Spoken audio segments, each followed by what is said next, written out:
Hello friends, कैसे हैं आप लोग। हाँ जी बेटे, आज के इस वीडियो में मैं आपको एक और टॉपिक रिवाइज कराने वाला हूं बेटे।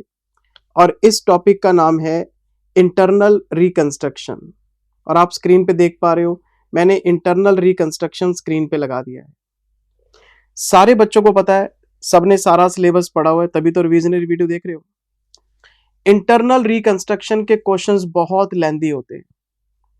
पहले हम एडिशनल इंफॉर्मेशन को पढ़ते हैं और उसके बेसिस पे एंट्रीज फ्रेम करते हैं, फिर कैपिटल रिडक्शन अकाउंट बनाते हैं, फिर बैलेंस शीट मैच करते हैं। बैलेंस शीट बनाते वक्त काफी सारे नोट्स टू अकाउंट्स आते हैं, तो एक क्वेश्चन को करने में कम से कम 30 से 40 मिनट लग जाते हैं, तभी वो क्वेश्चन कंप्लीट होता है। तो ये बात तो सब समझ पा रहे हो कि रिविजनरी वीडियो में प्रैक्टिकल क्वेश्चंस को रिवाइज तो मैं करा ही नहीं सकता, पॉसिबल ही नहीं है। जो मैंने आपको 10 लेक्चर में पढ़ाया वो मैं 1 घंटे में कैसे बता दूंगा।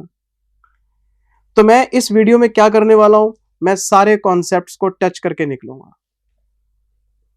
मैंने क्लास में जो जो कॉन्सेप्ट आपको समझाए थे, जिसके बेसिस पे क्वेश्चंस कराए थे, वो सारे कॉन्सेप्ट आपको 1 या 1.5 घंटे की क्लास में सारा रिवाइज करा दूंगा कि क्या क्या पढ़ा था आपने।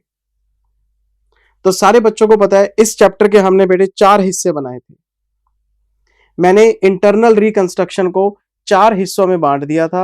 इसका पहला हिस्सा था कॉम्प्रोमाइज अरेंजमेंट्स, इसका दूसरा हिस्सा था शेयर सरेंडर स्कीम, इसका तीसरा हिस्सा था ऑल्टरेशन ऑफ शेयर कैपिटल, और इसका चौथा हिस्सा था फॉर्मेशन ऑफ स्कीम।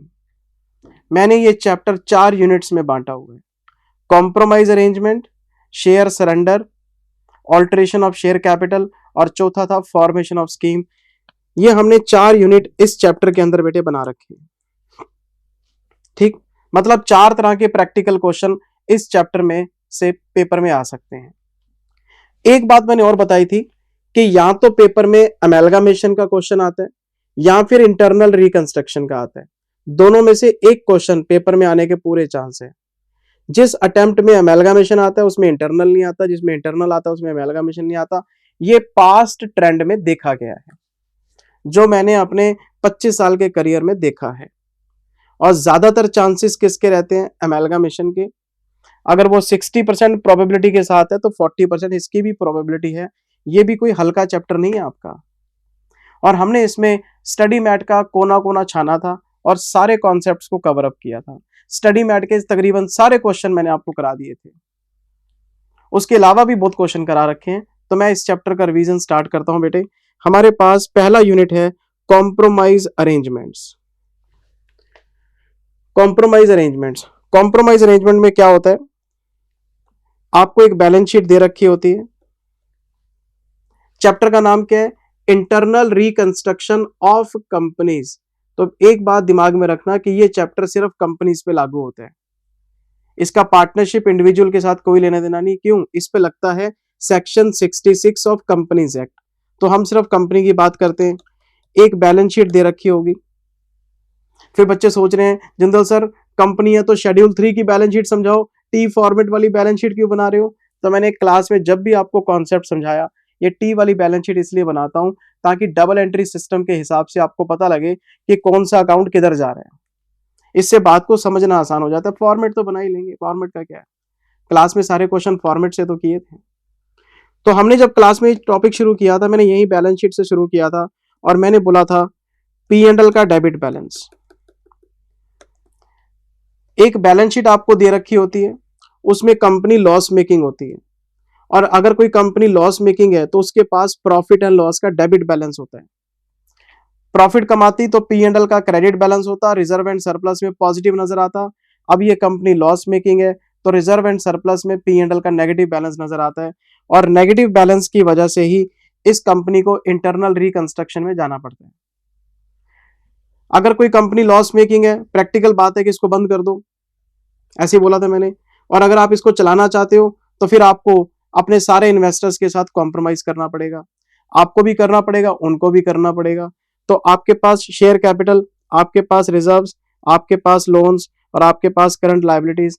तो मैंने आपको बोला था कि कंपनी के शेयर होल्डर, कंपनी के फाइनेंसर, कंपनी के क्रेडिटर आपको सैक्रिफाइस करेंगे। जो जो पैसा इन्होंने लेना है, जो जो पैसा इन्होंने लेना है, इनको ये पैसा छोड़ना पड़ेगा। जो पैसा ये छोड़ेंगे, जो पैसा ये सेक्रीफाइस करेंगे, तो कंपनी की लायबिलिटीज कम हो जाएंगी। लायबिलिटीज कम होंगी तो कंपनी के पास प्रॉफिट आ जाएगा, क्योंकि सामने वाला अगर आपको डिस्काउंट देता है तो आपकी इनकम बन जाता है। क्रेडिटर ने पैसे लेने हैं, उसने लेने से मना कर दिया, आपको पैसे देने नहीं, आपको गेन हो गया। तो हमने क्या बोला था, शेयर होल्डर, फाइनेंसर, क्रेडिटर, सबसे आप सेक्रीफाइस करा लो। जब ये लोग आपको अपनी कैपिटल सेक्रीफाइस करेंगे, अपना लेने वाला पैसा छोड़ देंगे, तो आपके लिए एक गेन क्रिएट हो जाएगा, और उस गेन से हम इस लॉस को राइट ऑफ कर देंगे। और दो ही एंट्रीज का खेल था जब मैंने ये चैप्टर शुरू किया था, share capital debit, loan debit, current liabilities debit. To, ये सारा पैसा हम एक ही अकाउंट में डाल देते हैं, capital reduction account. Capital reduction account का एक और नाम था रिकंस्ट्रक्शन अकाउंट। तो आप इसको कैपिटल रिडक्शन भी बोल सकते हैं, आप इसको रिकंस्ट्रक्शन भी बोल सकते हैं, आपकी चॉइस है। तो ये सारा पैसा इस अकाउंट में इकट्ठा कर लो। लायबिलिटीज के बैलेंस होते हैं क्रेडिट, हटाने के लिए क्या करेंगे, डेबिट। तो जिसके 10 लाख है उसके 5 लाख रह गए, जिसके 5 लाख है उसके 3 लाख रह गए, जिसके 2 लाख है उसका 1 लाख रह गया। वो क्वेश्चन बता देता किसने कितने पैसे छोड़े, लेकिन पैसे कम हो जाते हैं सबके, सेक्रीफाइस कर रहे हैं। तो फिर ये जो P&L का डेबिट बैलेंस है, इसको राइट ऑफ करना है, इसको हमने क्या किया था, क्रेडिट। तो एक एंट्री पास की थी, capital reduction account debit to P&L। इधर से लायबिलिटीज कम हो गई, इधर से लॉस राइट ऑफ हो गया, आपकी इंटरनल रिकंस्ट्रक्शन स्कीम का बेसिक हो गया। और फिर मैंने आपको एक बात बताई थी बेटे, कि जब हम कैपिटल रिडक्शन अकाउंट बनाएंगे तो उसमें ये एंट्रीज आपको नजर आएंगी, by share capital, by loan, by current liabilities. यहां पे लिखेंगे टू P&L, ये अकाउंट टैली हो जाएगा। आमतौर पे जितना सेक्रीफाइस आता है उतना ही लॉस होता है, अकाउंट टैली हो जाता है, बैलेंस शीट आपकी रिकंस्ट्रक्ट हो जाती है। अब आपकी बैलेंस शीट में होगा क्या, आपकी बैलेंस शीट में ये सारी लायबिलिटीज कम हो जाएंगी और इधर से लॉस खत्म हो जाएगा। तो एक साफ सुथरी बैलेंस शीट लेके आप मार्केट में जा सकते हो। लॉस मेकिंग बैलेंस शीट जब हम लोगों को दिखाते हैं तो वो लोग कंपनी पे ट्रस्ट ही नहीं करते, क्योंकि डूबते हुए जहाज में कोई सवारी नहीं करता। इंटरनल रिकंस्ट्रक्शन में हम लॉस को राइट ऑफ कर लेते हैं, balance sheet neat and clean हो जाती है, मार्केट में हम बिल्कुल एक नए हौसले के साथ उतरते हैं कि हमारे पास कोई लॉस नहीं है, इन्वेस्टर हमारे साथ खड़ा है। पूरी कहानी आपको बेटे मैंने डिटेल में समझाई थी। फिर एक बात और बताई थी कि कभी कभार ऐसा होता है कि आपको सेक्रीफाइस मिल गया 11 लाख का और आपके पास P&L है 10 लाख का, आपको सेक्रीफाइस एक्स्ट्रा मिल गया, तो जो सरप्लस बचता है हम इसे कैपिटल रिजर्व में ट्रांसफर कर देते हैं। जो सेक्रीफाइस मिला रिडक्शन में क्रेडिट, जो लॉस मिला वो रिडक्शन में डेबिट, सरप्लस बच गया, चल कैपिटल रिजर्व। फिर मैंने आपको बताया था कि आपको सेक्रीफाइस मिला 11 लाख का, P&L का डेबिट बैलेंस है 12 लाख का, 1 लाख का P&L का डेबिट बैलेंस आपके पास फिर भी बचेगा, क्योंकि 11 लाख के सेक्रीफाइस में से 11 तो राइट ऑफ हो जाएंगे, 1 बचेगा। ये क्वेश्चन नहीं बन सकता, क्यों, या तो सेक्रीफाइस लॉस के बराबर होना चाहिए या फिर सेक्रीफाइस ज्यादा होना चाहिए। अगर आपका सेक्रीफाइस कम पड़ा और आपका लॉस पूरी तरह से राइट ऑफ नहीं हो पाया, ऐसी कंपनी को बंद करना ही बेहतर है। अगर आपका इन्वेस्टर आपको इतना सेक्रीफाइस नहीं देता कि आपका लॉस राइट ऑफ हो जाए, तो ऐसी कंपनी का इंटरनल रिकंस्ट्रक्शन पॉसिबल नहीं है, इसको लिक्विडेट कर देना चाहिए। तो दो ही केस बनते हैं, या तो आपका कैपिटल रिडक्शन अकाउंट टैली हो जाएगा या उसमें सरप्लस बचेगा, सरप्लस बचेगा तो चल कैपिटल रिजर्व। ये पूरी बात मैंने आपको बेटे बेसिक में जब मैंने चैप्टर शुरू किया था तब समझाई थी। और इंटरनल रिकंस्ट्रक्शन क्या है, ये एक प्रोसेस है। इस प्रोसेस में एक लॉस मेकिंग कंपनी अपने लॉसेस को राइट ऑफ करती है थ्रू सेक्रीफाइसेस, और वो सेक्रीफाइस कहां से मिलते हैं, इन्वेस्टर से, चाहे वो शेयर होल्डर हो, चाहे फाइनेंसर हो, चाहे क्रेडिटर हो। ये पूरी बात मैंने आपको बताई थी, ये देखो नोट्स में लिखवाई है मैंने आपको, चेक करो। Internal reconstruction is the process by which a company can write of its losses, P&L debit balance out of this sacrifices which is made by shareholder, financier, creditors। और ये सारा कुछ कैपिटल रिडक्शन अकाउंट के through करते हैं, या reconstruction account का नाम दिया था हमने, जो मर्जी लिखो आप। फिर मैंने आपको बेसिक एंट्रीज चेक कराई थी, ये देखो। पहली एंट्री, इनका पैसा डेबिट करके रिडक्शन में ले गए, रिडक्शन से लॉस हमने राइट ऑफ कर लिया। और फिर मैंने आपको एक स्टेप और बताया था सरप्लस अमाउंट के ऊपर, ये देखो। ये सब आपके क्लास के नोट्स हैं जो मैंने क्लास में लिखवा रखे हैं, by capital, by loan, by creditor to P&L। अगर सरप्लस आ गया तो कैपिटल रिजर्व में चला जाएगा, इस पे नोट लिखवाया हुआ है, ये रहा special note, the sacrifices may be higher than losses. If it is so, the excess amount will be considered as capital profit and should be transferred to capital reserve. और ये एंट्री पास कर देते हैं. एक और बात लिखवाई थी, अगर सैक्रिफाइसेस आपके लॉसेस से कम रह जाते हैं तो फिर कंपनी बंद करनी पड़ेगी आपको. तो या तो आपका सैक्रिफाइस एडिक्वेट हो कि कंपनी के लॉसेस वाइप आउट हो जाएं, और अगर सैक्रिफाइसेस पूरे नहीं मिलते तो कंपनी को बंद करना बेहतर है. तो किसी भी क्वेश्चन में, हमने क्लास में इतने क्वेश्चन किए, किसी भी क्वेश्चन में आज तक कभी ऐसा हुआ कि आपका P&L का डेबिट बैलेंस बच गया हो? हमेशा या तो पैसे पूरे होते हैं या फालतू होते हैं आपके पास. ये पूरी कहानी मैंने शुरुआत में समझाई थी. फिर इसके बाद मैंने एडिशनल कॉन्सेप्ट शुरू किए थे. ये देखो, बेसिक समझाने के बाद फिर हमने एडिशनल कॉन्सेप्ट शुरू किए थे बेटे. इस चैप्टर के मैंने कितने हिस्से बताए आपको? इस चैप्टर के 4 हिस्से हैं. Compromise arrangement, share surrender, alteration of share capital, formation of scheme. हमने पहला यूनिट कौन सा स्टार्ट किया?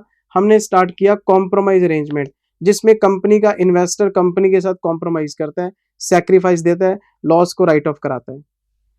तो ये जितने भी एडिशनल कॉन्सेप्ट्स मैं आपको बता रहा हूं और मैंने क्लास में लिखवाए थे, ये सब कॉम्प्रोमाइज अरेंजमेंट का हिस्सा है. अभी हम यूनिट नंबर 1 पढ़ रहे हैं. तो मैंने आपको कॉन्सेप्ट नंबर 1 में बताया था रीवैल्यूएशन ऑफ एसेट्स के बारे में. इसमें टेंजिबल इनटेंजिबल सब आते हैं. आपका प्लांट, आपकी मशीनरी, आपकी बिल्डिंग, आपके पेटेंट्स, आपके कॉपीराइट्स, आपके ट्रेडमार्क्स सब आते हैं इसके अंदर. क्या पॉइंट बताया था? बैलेंस शीट है, capital, loans, current liabilities, P&L debit balance. आपने क्या किया? इन सबको रिड्यूस कर लिया, तो इसको भी आपने हटा दिया. यही किया. तो कंपनीज एक्ट कहता है कि जब आपने बैलेंस शीट की लायबिलिटी साइड को पूरी तरह से रीवैल्यू कर लिया है और लोगों से पैसे आपने सैक्रिफाइस में ले लिए, तो आपको एसेट साइड में भी इसका रीवैल्यूएशन कर देना चाहिए. आप इस एसेट साइड को क्यों छोड़ रहे हो? इसको भी रीवैल्यू कर दो. रीवैल्यू का मतलब आप इसको मार्केट वैल्यू पे ले आओ. जब ये इन्वेस्टर इस बात को एडमिट कर गए हैं कि जो पैसा इन्होंने कंपनी में लगाया था आज वो कंपनी के पास है नहीं क्योंकि कंपनी लॉस में है, तो जब आपने लायबिलिटी साइड को आज की वैल्यू में कन्वर्ट किया है और पैसे छुड़वा लिए इनसे, तो आपको एसेट्स को भी मार्केट वैल्यू पे शो करना चाहिए. तो आपके पास जो बुक वैल्यूज हैं इनको चेंज करके मार्केट वैल्यू पे लाओ. जब आपके एसेट्स मार्केट वैल्यू पे आ जाएंगे तो प्रेजेंटेशन पूरी बैलेंस शीट का करंट प्राइस पे हो जाएगा. तो जब एसेट्स का आप रीवैल्यूएशन करेंगे तो 2 केस बनते हैं. पहला, market value, book value, market value, book value. या तो आपकी मार्केट वैल्यू बुक वैल्यू से ज्यादा होगी या कम होगी. अगर आपकी market value greater than book value है तो आपको रीवैल्यूएशन प्रॉफिट आएगा. तो आपको एक एंट्री पास कर देनी है, assets account debit to capital reduction.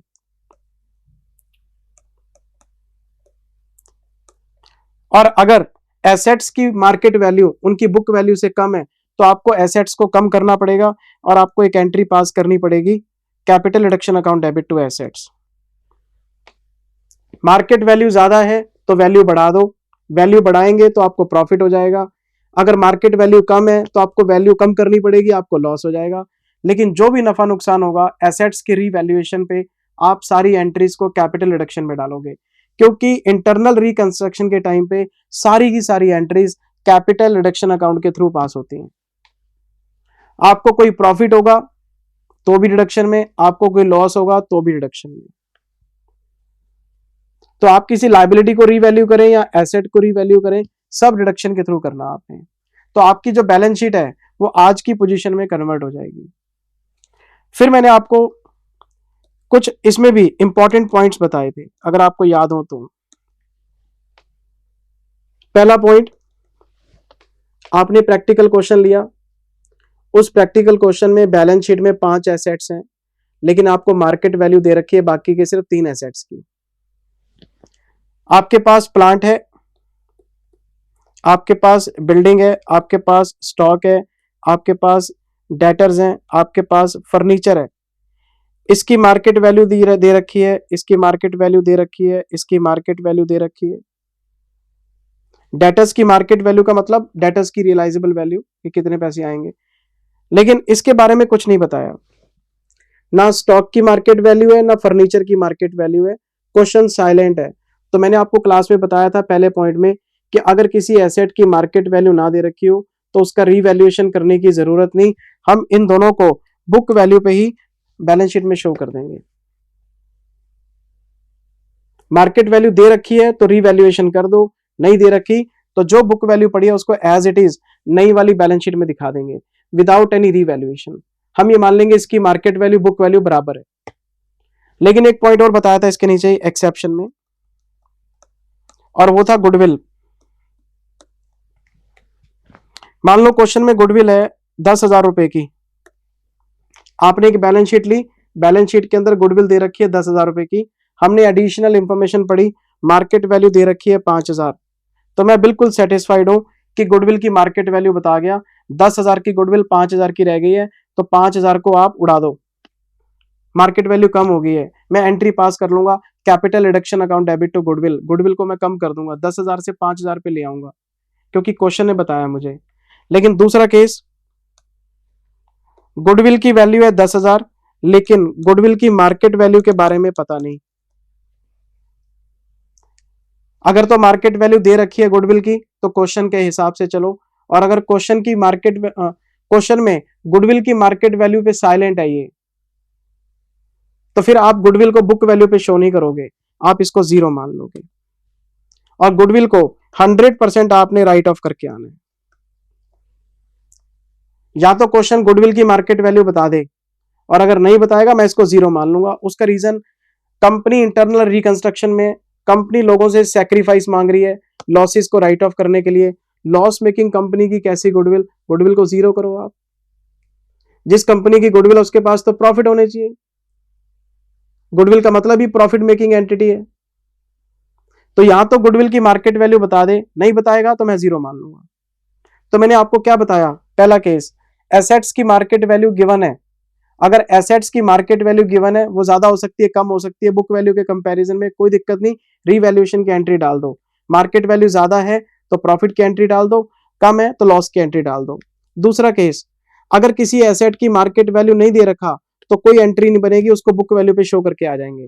ये मानेंगे बुक वैल्यू मार्केट वैल्यू दोनों सेम है।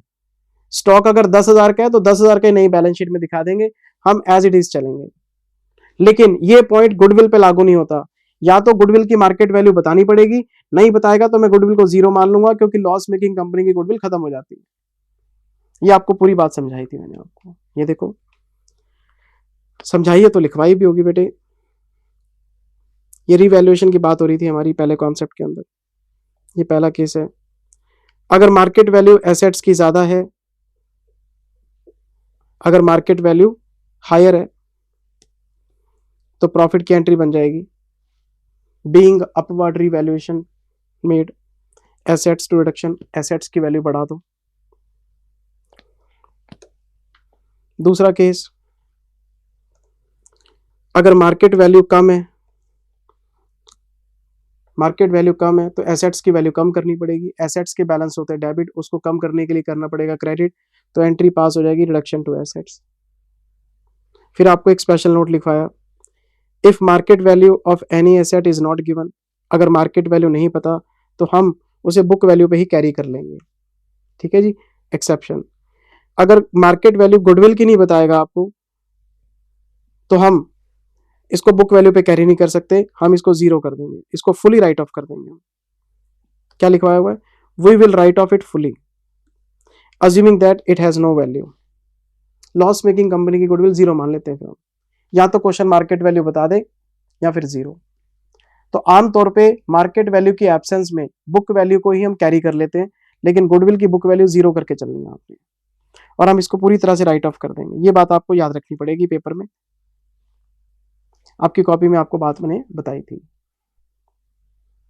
लोगों से सैक्रिफाइस लिया, चल रिडक्शन, लॉस को उठाया, चल रिडक्शन, एसेट्स का रीवैल्यूएशन किया, हायर लोअर, चल रिडक्शन, गुडविल की मार्केट वैल्यू नहीं पता, चल गुडविल को राइट ऑफ करते हैं, चल रिडक्शन।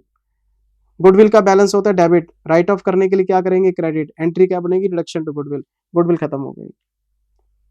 और अगर गुडविल की मार्केट वैल्यू गिवन है फिर क्वेश्चन के हिसाब से चलो। और हमने क्लास में देखा था कुछ क्वेश्चंस के अंदर गुडविल की मार्केट वैल्यू दे रखी थी, हमने क्वेश्चन की बात सुनी थी, और कुछ क्वेश्चंस में गुडविल की मार्केट वैल्यू नहीं थी, हमने पूरी तरह से राइट ऑफ कर दिया था उसे। ये बात आपको ध्यान रखनी पड़ेगी। फिर हम चलते चलते सेकंड कॉन्सेप्ट पे आ गए थे। ये किस चीज पे था? फिक्टिशियस एसेट्स पे। फिक्टिशियस एसेट्स को सिंपल भाषा में कहते हैं वेस्ट एसेट्स। पैसे खर्च हो जाते हैं लेकिन कोई एसेट जनरेट नहीं होता। ये एक तरह का एक्सपेंडिचर होता है। एक्सपेंडिचर एक बार में हो जाता है लेकिन उसका बेनिफिट कई सालों तक मिलता है, तो हम धीरे धीरे राइट ऑफ करते रहते हैं, तब तक ये बैलेंस शीट में पड़े रहते हैं। एग्जाम्पल, अंडरराइटिंग कमीशन, कंपनी को बनाने के एक्सपेंस जिसको फॉर्मेशन एक्सपेंस बोलते हैं, सिंपल भाषा में preliminary expenses, discount on issue of debentures, आपका कोई हैवी एडवर्टीजमेंट अकाउंट पड़ा हो जिसको एडवर्टीजमेंट सस्पेंस बोल देते हैं, ये सारे आपके फिक्टिशियस एसेट्स हैं। फिक्टिशियस एसेट्स अगर आपको बैलेंस शीट में नजर आ जाएं तो इनकी मार्केट वैल्यू तो पॉसिबल ही नहीं है। क्यों? आप एक्सपेंसेस को थोड़ा ना मार्केट में सेल कर सकते हो। तो जब आप इंटरनल रिकंस्ट्रक्शन में हैं, आप पूरी बैलेंस शीट को ट्रू एंड फेयर दिखा रहे हैं, आप सारी लाइबिलिटीज एसेट्स का रीवैल्यूएशन कर रहे हैं, तो इसका रीवैल्यूएशन ऑटोमेटिकली मैंडेटरी हो जाता है। और जब हम इसको रीवैल्यू करेंगे तो आपको पता है इन सारे के सारे एक्सपेंसेस की मार्केट वैल्यू जीरो है, इनको बेचा ही नहीं जा सकता, इनको तो सिंपली राइट ऑफ किया जा सकता है।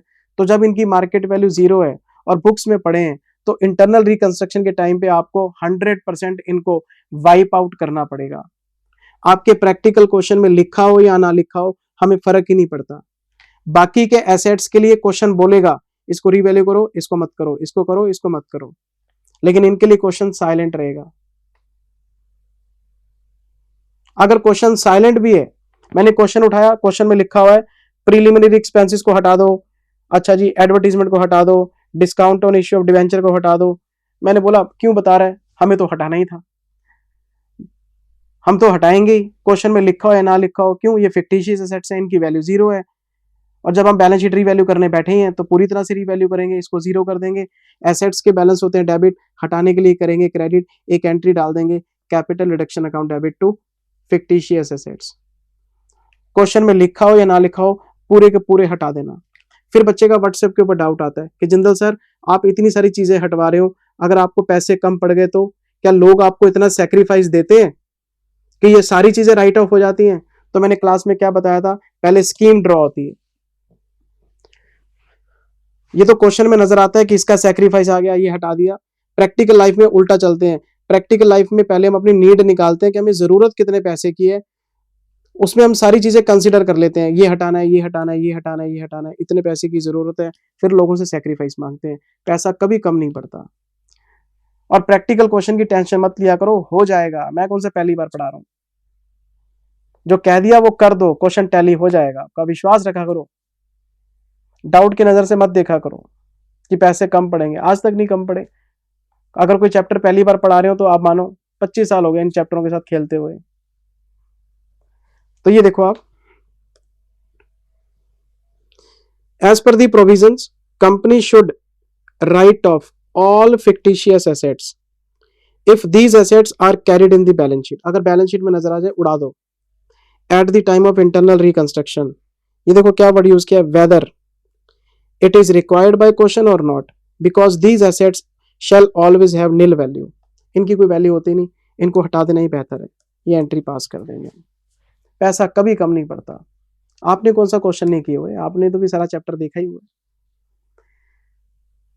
तो इन्वेस्टर से सैक्रिफाइस लिया, चल रिडक्शन, लॉस का उठाया, चल रिडक्शन, एसेट्स को रीवैल्यू किया, चल रिडक्शन, फिक्टिशियस एसेट्स को राइट ऑफ कर दो, चल रिडक्शन। गुडविल के बारे में स्पेशल पॉइंट, गुडविल की मार्केट वैल्यू ढूंढो, गुडविल की मार्केट वैल्यू है, गुडविल क्वेश्चन के हिसाब से रीवैल्यू कर दो। गुडविल की मार्केट वैल्यू है, नहीं है, चल पूरा राइट ऑफ कर दो, जीरो मान लो उसको। फिर ये आपको मैंने पूरी बात बता रखी है बेटे। दो कॉन्सेप्ट हो गए, फिर हम आगे बढ़े।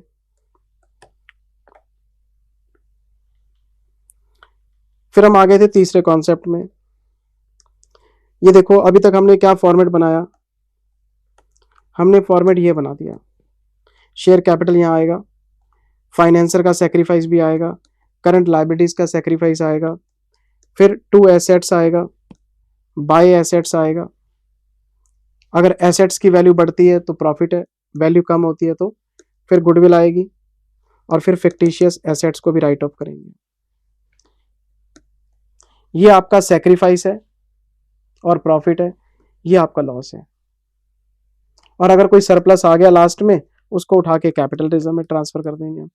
क्या आपको क्वेश्चन आते नहीं बेटे? सारा चैप्टर तो आपको कराया हुआ है, यही फॉर्मेट है। एक एक एंट्री बनाते जाओ बनाते जाओ बनाते जाओ बनाते जाओ, एंट्रीज बन जाती है 15-20, फिर उसको बड़े ध्यान से हर जगह पोस्ट करना होता है। अगर आप एंट्रीज को सही पोस्ट कर गए सही अकाउंट के अंदर, बैलेंस शीट मैच हो जाती है आपकी। इस क्वेश्चन में पजलनेस क्या थी?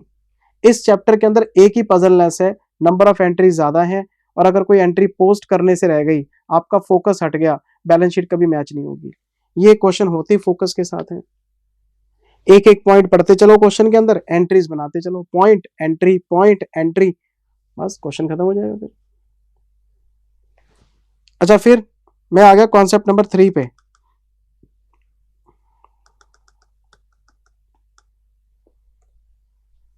ये हमारा कॉन्सेप्ट नंबर 3 है। मैंने इसमें रिजर्व्स का ट्रीटमेंट बताया था आपको। इसमें क्या पॉइंट था? कंपनी के पास बैलेंस शीट है, कैपिटल है, रिजर्व्स हैं, लोन्स हैं, करंट लायबिलिटीज हैं। आप शेयर होल्डर से सेक्रीफाइस मांग रहे हो, पैसे दे दो। आप फाइनेंसर से पैसे मांग रहे हो, पैसे दे दो। आप क्रेडिटर से पैसे मांग रहे हो, सप्लायर से पैसे दे दो। वो पूछ रहे हैं क्यों पैसे मांग रहे हो? हमने बोला जी यहाँ पे लॉस है, इस लॉस को राइट ऑफ करवाना है, ताकि कंपनी की बैलेंस शीट साफ सुथरी हो जाए और आज की पोजीशन लोगों को क्लियर हो जाए। तो ये जो फाइनेंसर हैं, ये पता है क्या बोलेंगे कि पहले आप अपना कमाया हुआ पैसा यूज करो, हमसे सेक्रीफाइस ले लेना, तो आप ये जो आपका अपना रिजर्व है, आपका अपना कमाया हुआ पैसा है, ये आप पहले यूज क्यों नहीं कर रहे? तो मैंने आपको क्लास में बताया था कि जितने भी रिजर्व्स, वैसे तो रिजर्व लॉस मेकिंग कंपनी के पास कहाँ होते हैं, अगर कोई नजर आ जाए तो जनरल रिजर्व, कैपिटल रिजर्व, कोई भी रिजर्व आपके हत्थे चढ़ जाए, तो आपने इस रिजर्व को बिना सोचे समझे यूज कर लेना है इस एंट्री के थ्रू। रिजर्व्स के बैलेंस होते हैं क्रेडिट, इनको यूज करने के लिए क्या करेंगे? डेबिट। तो इसको भी आप कैपिटल रिडक्शन में डाल के यूज कर लो। तो आपको लोगों को कन्विंस करने के लिए पहले इसको यूज करना चाहिए। मान लो मेरे पास रिजर्व पड़ा है 10,000, मेरे पास लॉस पड़ा है 40,000, तो मैंने क्लास में बताया था 40,000 का लॉस है, 10,000 का रिजर्व है, इसको आपस में नेट ऑफ करके अब आपको 30,000 का लॉस नजर आएगा। तो आपको जो सेक्रीफाइस मिलेगा वो नेट अमाउंट के लिए मिलेगा। ऐसा नहीं हो सकता कि आप अपना कमाया हुआ पैसा तो संभाल के बैठे हो और लोगों से आप लॉस के लिए पैसे मांग रहे हो, लोग देंगे नहीं आपको। तो रिजर्व्स को आपने कैपिटल रिडक्शन में ट्रांसफर करना है, तो फिर आपको नेट लॉस नजर आएगा, फिर उसके अकॉर्डिंग कंपनी लोगों से सैक्रिफाइस मांगती है। तो क्वेश्चन में लिखा हो या ना लिखा हो, आपने रिजर्व्स को यूज करना ही करना है। कोई भी रिजर्व आपको नजर आ जाए, आप उस रिजर्व को उठा के कैपिटल रिडक्शन में मारो, बाद में देखेंगे सरप्लस आता है कि नहीं आता। सरप्लस आएगा तो कैपिटल रिजर्व बाद में नया क्रिएट कर लेंगे, नहीं आता तो जय श्री राम, टैली हो जाएगा। लेकिन अगर बैलेंस शीट में कोई रिजर्व आपको नजर आ रहा है, आपको यूज करना पड़ेगा, नहीं तो लोग आपको सैक्रिफाइस क्यों देंगे? वो कहेंगे आप अपना पैसा तो यूज नहीं कर रहे, हमसे पैसे मांग रहे हो। तो ये एंट्री आपको पास करनी पड़ेगी। इसका मतलब ये कि यहां पे एक और एंट्री आ जाती है बाय रिजर्व्स। शेयर होल्डर का सेक्रीफाइस आ गया कैपिटल में, फाइनेंसर का सेक्रीफाइस आ गया लोन में, सप्लायर का आ गया करंट लायबिलिटीज में, अब आपके पास रिजर्व्स भी आ गए हैं, अपवर्ड रिवैल्यूएशन आ गए हैं, ये पूरा पैसा आपके पास अवेलेबल हो गया। इससे आपने सारे एसेट्स को रिवैल्यू कर लिया, लॉसेस को राइट ऑफ कर लिया, टैली हो जाएगा या सरप्लस आ जाएगा।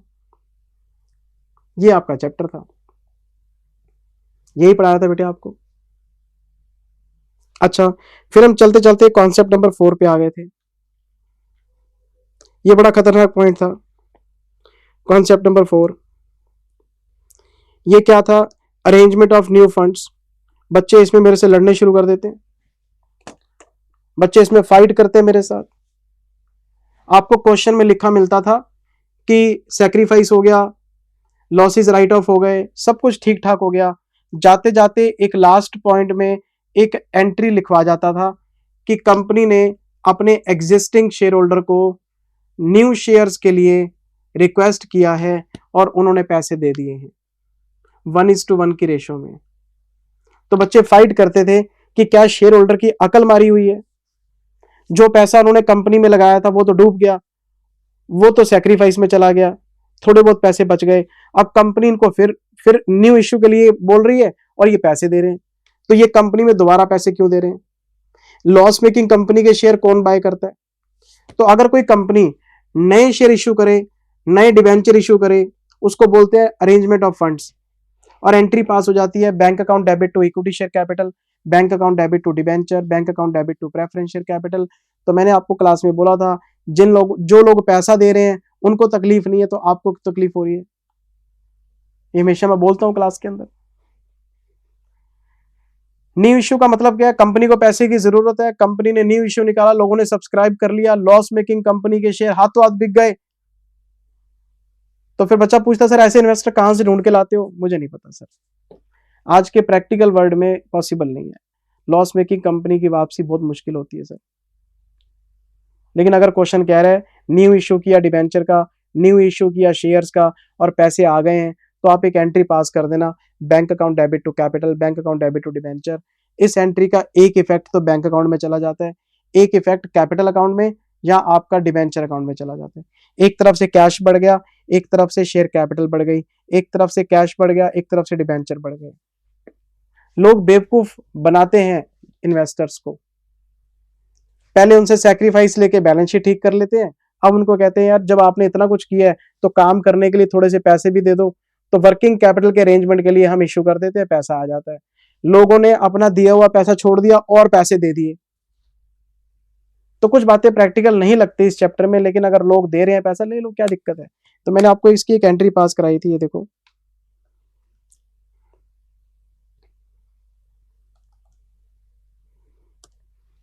New issue of shares and debentures, bank account debit to share capital to debenture being new issue made. क्या इस एंट्री का आपके कैपिटल रिडक्शन के साथ कोई लेना देना है? Answer is no. इस एंट्री का आपके रिडक्शन अकाउंट के साथ कोई भी लेना देना नहीं है। क्यों? ना तो इसमें रीवैल्यूएशन हो रहा है लायबिलिटी का, ना रीवैल्यूएशन हो रहा है किसी एसेट का। एक तरफ कैश आ गया, एक तरफ कैपिटल बढ़ गई, एक तरफ कैश आ गया, एक तरफ डिबेंचर बढ़ गए। ये एंट्री कैपिटल रिडक्शन अकाउंट में नहीं जाती, कैश अकाउंट में जाती है। कंपनी के पास कैश आ जाता है, अब कंपनी दोबारा से वर्किंग कैपिटल का साइकिल घुमाएगी अपना। फिर मैं आपको चलते चलते कॉन्सेप्ट नंबर 5 पे लेके आया था।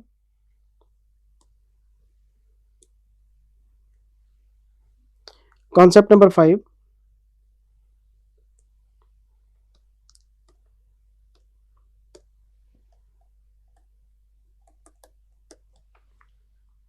मैंने आपको इस चैप्टर की शुरुआत में 4 हिस्से बताए थे। कॉम्प्रोमाइज अरेंजमेंट बताया था, शेयर सरेंडर बताया था, ऑल्टरेशन ऑफ शेयर कैपिटल बताया था, और चौथा था हमारा फॉर्मेशन ऑफ स्कीम। हमने सबसे पहले शुरू किया था कॉम्प्रोमाइज अरेंजमेंट। पहले सैक्रिफाइस लिया, लॉस को हटाया, एसेट्स को रीवैल्यू किया, गुडविल को राइट ऑफ किया, फिक्टिशियस को राइट ऑफ किया, रिजर्व्स को यूज कर लिया, न्यू इश्यू कर लिया, सारी कहानी खत्म। अब खड़े हैं 5वें कॉन्सेप्ट में। मैंने एक एंट्री पास की थी, share capital loan current liability to capital reduction. तो मैंने आपको क्लास में बताया था कि ये जो शेयर कैपिटल हम डेबिट करते हैं, इसको डेबिट करने के लिए प्रोसीजर सीखते हैं हम। इस कैपिटल को डेबिट करने के 3 मेथड होते हैं, सबको पता है इस बात का। या तो चेंज इन फेस वैल्यू होगा, या change in paid up value होगा, या फिर शेयर सरेंडर होगा। 3 अलग अलग तरीके होते हैं शेयर कैपिटल को डेबिट करने के। तो हमारा जो कॉन्सेप्ट नंबर 5 है, ये फेस वैल्यू से रिलेटेड है। कैसे?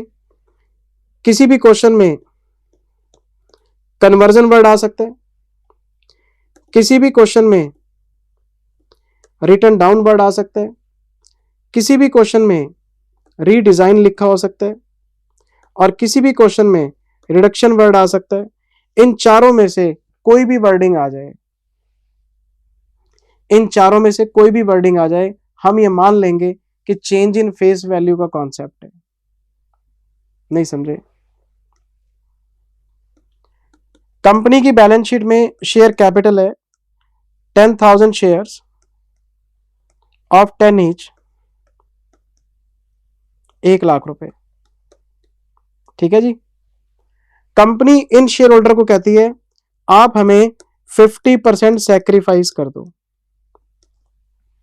अगर आपने 1 लाख रुपए लेने हैं तो इसमें से 50,000 रुपए आप हमें छोड़ दो। चलो वो कहते नहीं, छोड़ देते हैं। आपने एंट्री पास कर ली, share capital account debit to capital reduction account. तो बैलेंस शीट में पोजीशन क्या नजर आएगी? बैलेंस शीट में आपको ये पोजीशन नजर आएगी, शेयर कैपिटल में 10,000 शेयर्स ऑफ 10 ईच 50,000 रुपीज। अब मुझे बताओ क्या ये सही नजर आ रहा है आपको? क्या ये ठीक है? 10,000 शेयर 10 ईच, 10,000 इंटू 10, तो यहाँ पे 1 लाख होना चाहिए, पर सैक्रिफाइस के बाद तो ये 50,000 ही बचेगा।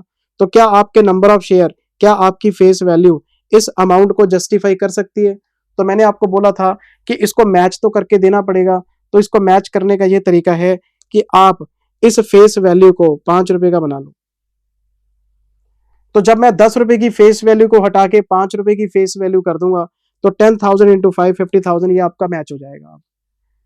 तो जब शेयर होल्डर आपको सेक्रीफाइस करता है तो उसकी पर शेयर वैल्यू को आपको चेंज करना पड़ेगा। तो उसके लिए मैंने आपको बताया था क्या फॉर्मूला होता है, शेयर कैपिटल डेबिट ₹10। आप उससे पूरी कैपिटल मंगवा लो, उसको बोलो 1 लाख रुपए की कैपिटल आप हमें वापस कर दो, और हम इसके बदले में आपको 5 रुपए वाली कैपिटल वापस कर देते हैं, और बाकी का जो पैसा है ये कैपिटल रिडक्शन अकाउंट में चला जाएगा। इसको बोलते हैं change in face value. Redesign करना, कन्वर्ट करना, रिटर्न डाउन करना, रिडक्शन करना। आपको बार बार क्वेश्चन में लिखा मिलता था 10 each return down to 5 each, ₹10 share redesigned into 5 rupees per share, ₹10 share reduced to 5 share, 10 rupees face value converted into 5 rupees. तो उसका मतलब क्या था, 10 रुपए का शेयर 5 रुपए का बना दो, 10 का शेयर 5 का रह जाएगा, तो बाकी के 5 रिडक्शन में चले जाएंगे। तो बार बार हमने ये प्रेजेंटेशन किया था। इससे क्या होता है, आपके नंबर ऑफ शेयर, ये देखो ना, 10,000 share into 10 each, 10,000 share into 5 each. अगर ये इसमें कन्वर्ट हो रहे हैं तो ये वैल्यू तो 1 लाख है, ये वैल्यू 50,000 है, तो फिर बाकी का जो 50,000 है ये तो न्यू फेस वैल्यू आ गई और ये कैपिटल रिडक्शन में चला गया। ये आपको पूरी कहानी समझाई हुई है। तो चेंज इन फेस वैल्यू क्यों करते हैं? चेंज इन फेस वैल्यू में अगर आप देखें, नंबर ऑफ शेयर तो आपके सेम रहते हैं, पहले भी 10,000 थे, बाद में भी 10,000 है, लेकिन फेस वैल्यू पर शेयर आपकी चेंज हो जाती है। अगर 10 का शेयर आप 2.5 का बनाओगे तो 7.5 रुपए का रिडक्शन है। अगर 100 का शेयर 60 का बनाओगे तो 40 रुपए का रिडक्शन है। अगर 100 रुपए का शेयर 20 का बनाओगे तो 80 का रिडक्शन है। 100 का शेयर 12.5 का बनाओगे तो 87.5 का रिडक्शन है। ढेरों क्वेश्चन कर रखे हैं आपने। Old face value debit, new face value credit, बाकी रिडक्शन अकाउंट में। लेकिन एक बात बिल्कुल कंफर्म है, नंबर ऑफ शेयर कभी चेंज नहीं होते।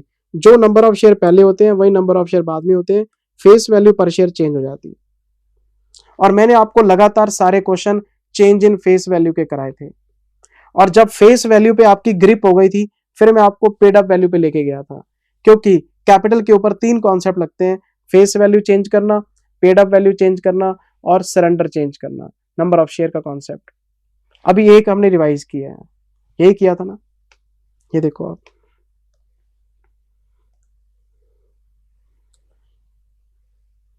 If sacrifice is made by shareholders or debenture holders at the time of internal reconstruction, then face value per share और face value per debenture, जो कॉन्सेप्ट शेयर पे लगता है वो डिबेंचर पे भी लगेगा, should be revised to reconcile the number of shares. Share capital old face value debit to share capital new face value credit, और जो भी डिफरेंस है रिडक्शन में चला जाता है।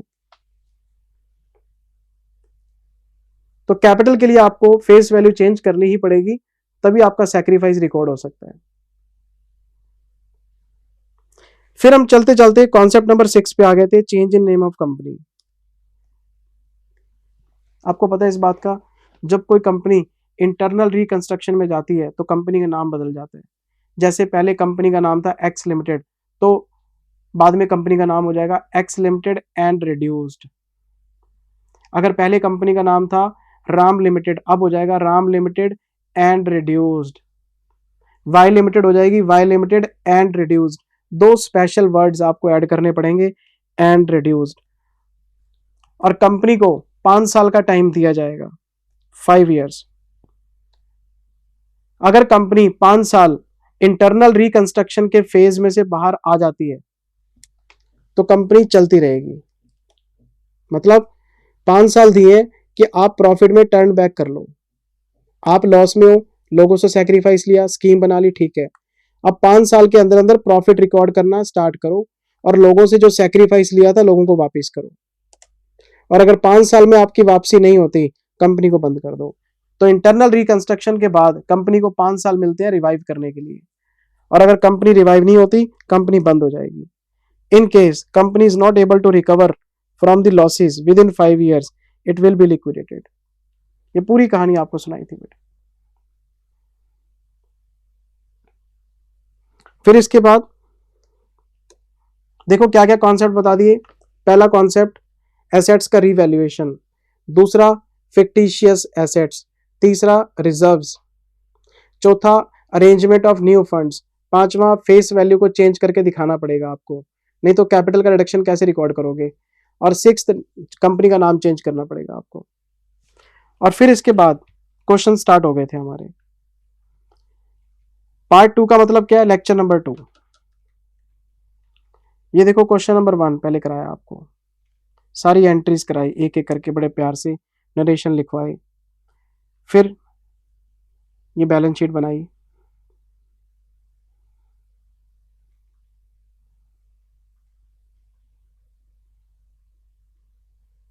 कैपिटल रिडक्शन अकाउंट बना के दिया, नोट्स टू अकाउंट्स बनाए। एक क्वेश्चन के अंदर काम बहुत हो जाता है, entries, balance sheet, capital reduction, notes to accounts, presentation, बहुत टाइम लग जाता है बेटे। फिर हमने क्वेश्चन नंबर 2 किया, फिर हमने बैलेंस शीट बनाई, रिडक्शन बनाया, नोट्स बनाए। फिर क्वेश्चन नंबर 3 आ गया, एक क्वेश्चन होमवर्क में दिया प्रैक्टिस के लिए। इसका मतलब जो सेकंड लेक्चर था, सेकंड लेक्चर में हमने कोई भी नया कॉन्सेप्ट डिस्कस नहीं करा, हमने सिर्फ क्वेश्चंस किए। फिर हम आ गए लेक्चर नंबर 3 पे। लेक्चर नंबर 3 में स्टार्टिंग में आपको एक क्वेश्चन कराया, आपको एक क्वेश्चन करा दिया, बैलेंस शीट बनवाई, टाइम टेकिंग प्रोसेस है, रिडक्शन बनवाया, नोट्स टू अकाउंट्स का प्रेजेंटेशन करवाया। फिर उसके बाद एक नया कॉन्सेप्ट बताया, concept number 7, treatment of additional obligation, very very important. Additional obligation किसको कहते हैं? मान लो एक बैलेंस शीट है, इस बैलेंस शीट में लोन अकाउंट है, आपके पास करंट लायबिलिटी है, मान लो करंट लायबिलिटी है 10 लाख की। मैंने एडिशनल इंफॉर्मेशन पढ़ी, मुझे लिखा मिला करंट लायबिलिटी 50% वेव्ड ऑफ है, मतलब आधे पैसे इन्होंने छोड़ दिए, और जो बाकी का 50% है इसको सेटलमेंट इन कैश कर दो।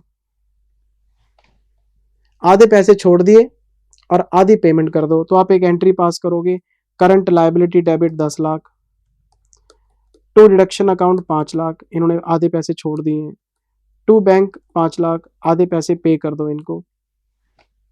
एंट्री बिल्कुल साफ सुथरी एंट्री है।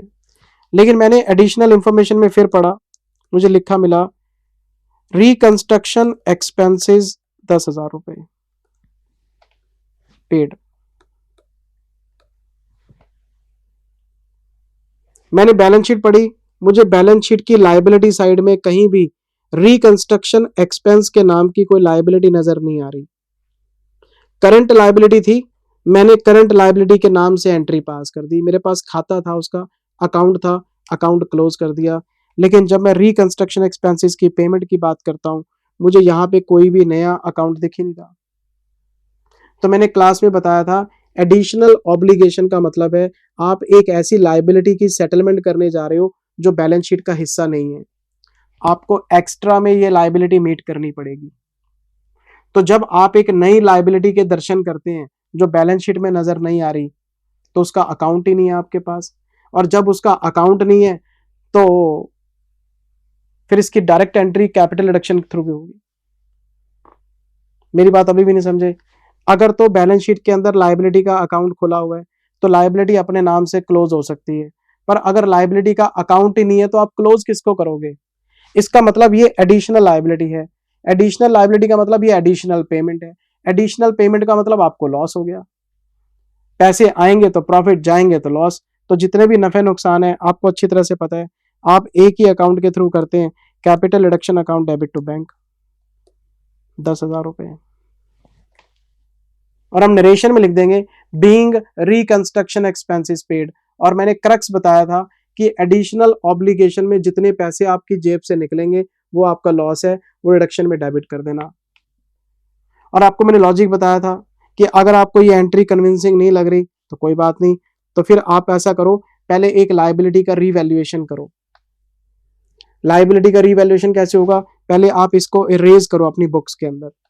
आप कोई लायबिलिटी पे करना चाहते हो तो पहले उसका खाता खोलो, आपके पास तो खाता ही नहीं है उसका। तो आप एंट्री पास करोगे capital reduction account debit to reconstruction expense liability. ये लायबिलिटी का रीवैल्यूएशन है। रीवैल्यूएशन कैसे? अकाउंट तो है ही नहीं तो खाता खुलेगा पहले। तो जब कोई लायबिलिटी का खाता खोलोगे तो आपको लॉस हो जाएगा, तो पहले लायबिलिटी रेज करो, फिर आप इसकी पेमेंट करो, reconstruction expense liability to bank. तो ये नाटक करने की जरूरत क्या है? सीधी एंट्री मारो ना, रिडक्शन टू बैंक। लोगों को बताओ यार ये एक्स्ट्रा में पेमेंट हो रही है, बैलेंस शीट में थी नहीं, एक्स्ट्रा में दे रहे हैं। तो अगर एक्स्ट्रा में लायबिलिटी को सेटल करोगे तो आपकी जेब से पैसे निकलेंगे, रिडक्शन टू बैंक करके परे मारो यार। पहले लायबिलिटी रेज करोगे फिर खाता बंद करोगे, नाटक क्यों करने हैं? सीधी एंट्री रिडक्शन टू बैंक करो। तो एडिशनल ऑब्लिगेशन का एक बढ़िया एग्जांपल था रिकंस्ट्रक्शन एक्सपेंस। एक और एग्जांपल था और वो था प्रेफरेंस डिविडेंड एरियर्स। अगर कंपनी की बैलेंस शीट में प्रेफरेंस शेयर कैपिटल है, मान लो 10 लाख की कैपिटल है और 6% रेट है, कंपनी को 60,000 रुपए का डिविडेंड हर साल देना है। कंपनी तो लॉस में है, तो लॉस में तो डिविडेंड दे नहीं पाई। कितने साल से डिविडेंड नहीं दे पाई? 5 साल से। पिछले 5 साल से कंपनी डिविडेंड ही नहीं दे पाई। और आपको पता है आमतौर पे प्रेफरेंस शेयर की नेचर होते हैं क्यूमुलेटिव, डिविडेंड के राइट्स इकट्ठे होते रहते हैं। पहले साल 60,000, फिर 1,20, फिर 1,80, फिर 2,40, फिर 3 लाख। तो कंपनी के पास 3 लाख का डिविडेंड इकट्ठा हो गया, लेकिन वो बैलेंस शीट में नजर नहीं आ सकता। बैलेंस शीट में नजर क्यों नहीं आ सकता? क्योंकि कंपनी लॉस में है, डिविडेंड प्रोवाइड नहीं कर पाई। तो वो कंटिंजेंट लायबिलिटी में बाहर की बार इकट्ठा होता गया कि जब प्रॉफिट होगा दे देंगे, प्रॉफिट होगा। प्रॉफिट आया नहीं, हमने दिया नहीं। तो एडिशनल इंफॉर्मेशन में कंटिंजेंट लायबिलिटी में 3 लाख रुपए का डिविडेंड इकट्ठा हो गया, बैलेंस शीट में नजर नहीं आएगा, ये बाहर पड़ा है। हमने इनके साथ सेटलमेंट कर ली कि यार तुम आधे पैसे ले लो और आधे छोड़ दो। वो कहते हैं चलो 1.5 लाख रुपए दे दो। तो पिछले 5 साल का डिविडेंड 1.5 लाख में सेटल हो गया। तो मैंने आपको क्लास में बताया था ये लायबिलिटी एडिशनल है, बैलेंस शीट में नहीं है, एक्स्ट्रा लायबिलिटी है ये। और जो एक्स्ट्रा लायबिलिटी है इसमें कभी नहीं देखता कि कितने पैसे देने थे, कितने पैसे छोड़ दिए, कोई फायदा नहीं। सिर्फ ये देखो पेमेंट कितनी है। 3 लाख देने थे, 1.5 लाख देने, तो आप एंट्री सीधी पास करो capital reduction account debit to bank 1.5 lakh रुपए। आपने फोकस किस पे करना है? पेमेंट पे। जितने पैसे आपकी जेब से निकलेंगे वो एडिशनल लायबिलिटी है, वो लॉस है आपके लिए, और इसकी एंट्री डाल देंगे रिडक्शन टू बैंक। फिर मैंने आपको लॉजिक बताया था, क्या लॉजिक था? अगर आपको ये एंट्री सही नहीं लग रही तो फिर आपको 2 एंट्रीज पास करनी पड़ेंगी। पहले एंट्री पास करोगे capital reduction account debit to propose dividend 3 lakh.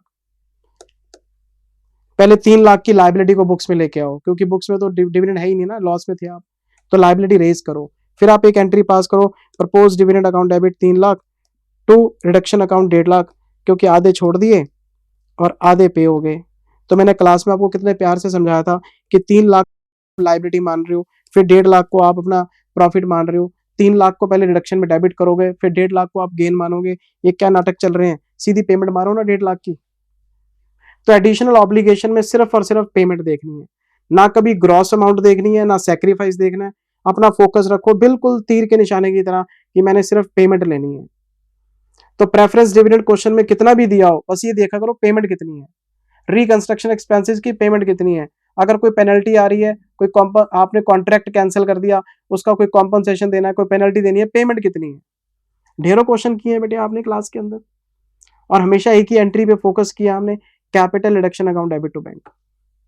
ये देखो, additional obligation means settlement of a new liability outside the balance sheet. Balance sheet के बाहर एक नई liability. If any obligation is required to be settled in addition to balance sheet liabilities, then we will record the amount to be paid for such obligation. We will record the amount to be paid और entry pass हो जाएगी reduction to bank paid. Special note, क्या लिखवाया special note में,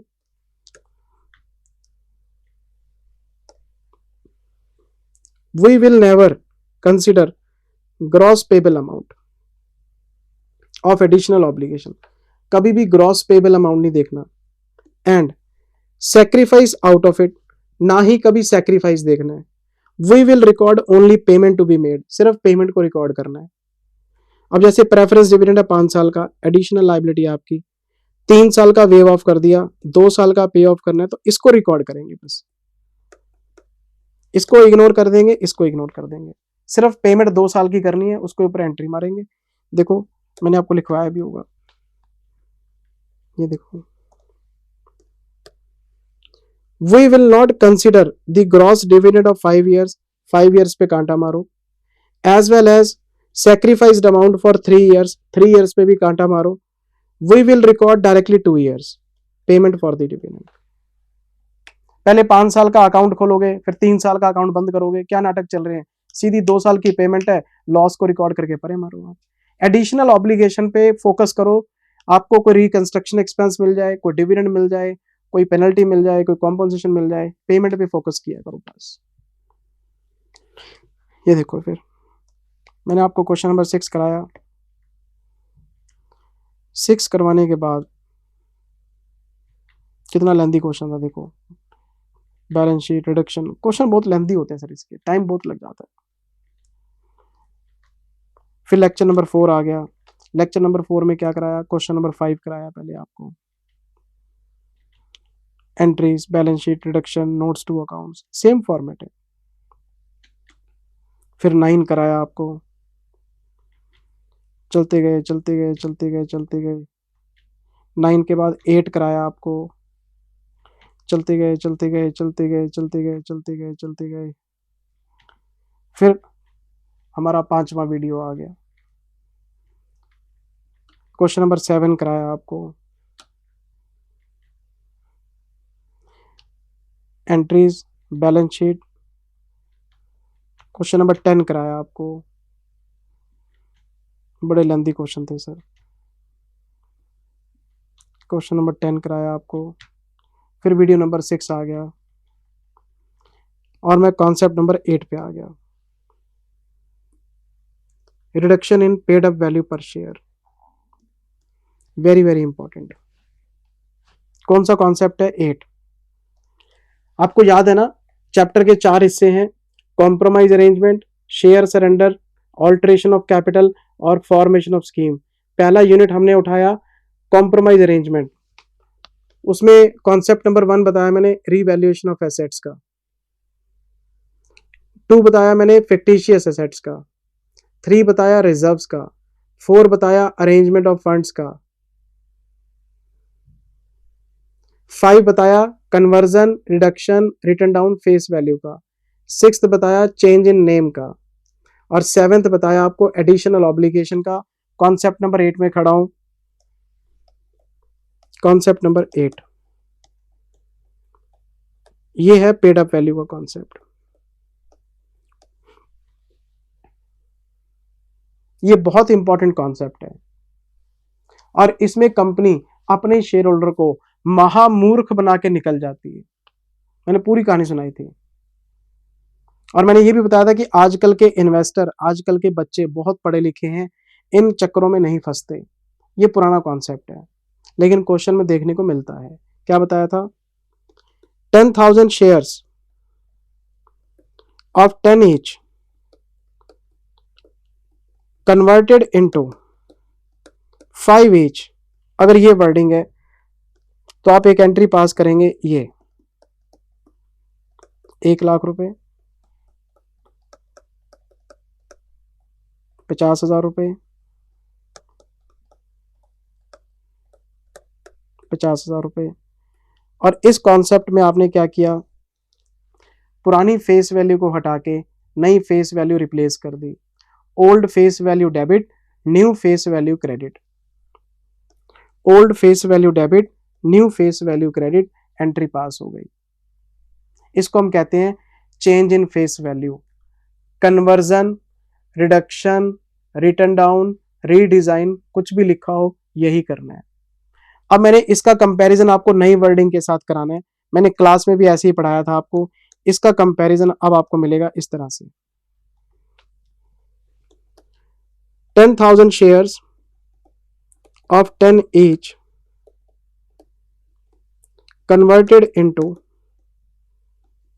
5 each, same wording है, कोई फर्क नहीं है। लास्ट में आपको लिखा मिलेगा 5 each पेड अप।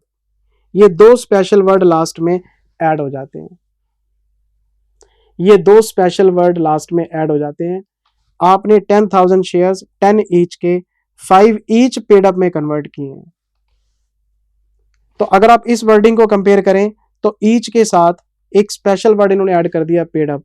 तो मैंने आपको क्लास में कॉन्सेप्ट नंबर 8 बताया था कि अगर आपको ये वर्डिंग पढ़ने को मिले तो आप समझ जाना कि फेस वैल्यू चेंज नहीं हो रही ना, फेस वैल्यू चेंज नहीं हो रही। इसमें एक एंट्री हम पास करेंगे, share capital account debit 50,000 to capital reduction 50,000। Company ने पेड अप वैल्यू कम की है, फेस वैल्यू कम नहीं की। तो बैलेंस शीट में क्या पोजीशन नजर आएगी आपको, बैलेंस शीट में ये पोजीशन नजर आएगी 10,000 shares of 10 each 5 paid up, 50,000 रुपए।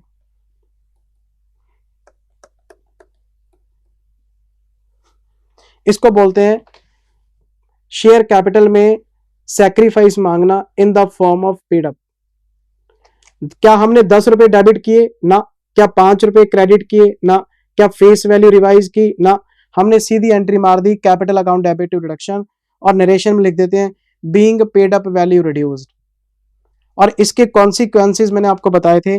आपका एक शेयर 10 रुपए का था, 10 रुपए का है, फेस वैल्यू वही है, लेकिन पेड अप वैल्यू 5 है। तो कंपनीज एक्ट के हिसाब से कंपनी फेस वैल्यू के बराबर पैसे मांग सकती है, तो कंपनी 5 रुपए की फाइनल कॉल कर सकती है। तो ये जितना आपको रिडक्शन नजर आ रहा है, कंपनी इतने ही पैसे दोबारा से कॉल करके इनसे मांग सकती है। और आपने क्वेश्चंस किए हुए हैं और आपने देखा था वहां पे कि कंपनी जहां पे भी पेड अप का कॉन्सेप्ट लगाती थी, शेयर होल्डर से दोबारा पैसे मांग लेती थी। और आप मेरे साथ झगड़ा करते थे, सर एक ही शेयर पे 2-2 बार पैसे, पहले 10 रुपए दिए, उसमें से 5 कटवा लिए, फिर 5 और दे दिए, तो टोटल तो 15 दे दिए सर, 15 दे के 10 ही दिख रहे हैं बैलेंस शीट में। तो मैं क्या बोलता था, मत बनो बेवकूफ। शेयर होल्डर ने कंपनी को अपनी परमिशन दी है ना, तभी तो ये काम होते हैं। तो इसकी पहचान पेपर में कैसी होती है, इसकी पहचान होती है इन दो स्पेशल वर्ड्स के साथ। आपको हमेशा लाइन के एंड में पेड अप लिखा मिलेगा। तो ये पेड अप वैल्यू का कॉन्सेप्ट है, जितने पैसे वो छोड़ेंगे कंपनी उतने कॉल करेगी, एंट्री पास करेगी। Equity share final call debit to equity share capital, bank account debit to final call. तो जितने पैसे वो छोड़ के जाते हैं उतने पैसे दोबारा मांग लेते हैं। एक ही शेयर पे 2-2 बार पैसे आते हैं। तो अगर आपको ये वर्डिंग ना मिले तो फेस वैल्यू चेंज कर देना, ये वैल्यू मिले तो आप पेड अप वैल्यू का कॉन्सेप्ट समझ आना कि कंपनी। और मैंने इसमें पानी की बोतल का एग्जांपल दिया था आपको, याद है? 1 लीटर पानी की बोतल है, मैंने अपने स्टाफ को बुलाया, मैंने उसको बोला 1 लीटर की बोतल ले जा, 500 ml की दे जा। अगर 1 लीटर की बोतल वो ले जाएगा और 500 ml की दे जाएगा, तो ये चेंज इन फेस वैल्यू है। बोतल वो भी भरी है और बोतल वो भी भरी है, पानी डालने की गुंजाइश दोनों में नहीं है, मैंने बोतल ही चेंज कर दी। और मैं दूसरा एग्जांपल क्या देता हूं, मेरे पास 1 लीटर की बोतल थी, मैंने उसको बोला इसमें से आधा पानी बाहर फेंक दे। जब 1 लीटर की बोतल में से आधा पानी बाहर फेंक दोगे, आधी बोतल खाली नजर आएगी, मैं उसको बोलूंगा अब इसमें दोबारा डाल। तो 1 लीटर की बोतल में 1.5 लीटर पानी डाल दिया, आधा वेस्ट हो गया, आधा फिर नया डाल दिया। आपको समझाई तो थी बेटे सारी कहानी क्लास के अंदर, इतने प्यार से सारी बातें बता रखी हैं। एक और बात बताई थी, आपने एक क्वेश्चन लिया, आपने एक प्रैक्टिकल क्वेश्चन लिया, उसमें लिखा मिला था equity share holder will provide sacrifice as per the requirements.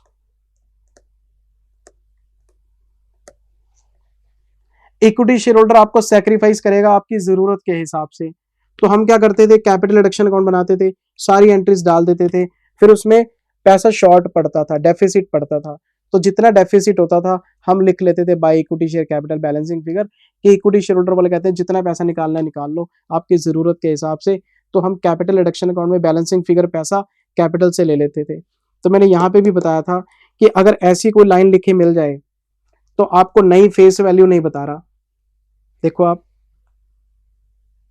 अपनी जरूरत के हिसाब से कैपिटल में से पैसे निकाल रहे हो, तो नई फेस वैल्यू कितनी है नहीं पता, 10 का शेयर 5 का, 10 का शेयर 7.5 का, 10 का शेयर 2.5 का, कुछ नहीं लिखा हुआ।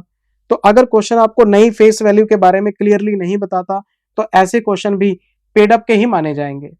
तो पेड अप के जो क्वेश्चन है वो दो जगह मिलते हैं, या तो स्पेशल वर्ड्स मिल जाए पेड अप वाले, और या फिर क्वेश्चन आपको फेस वैल्यू ना बताए क्वेश्चन के अंदर। ऐसे क्वेश्चंस भी कराए हुए हैं और आपको नोट भी लिखा, ये देखो ना,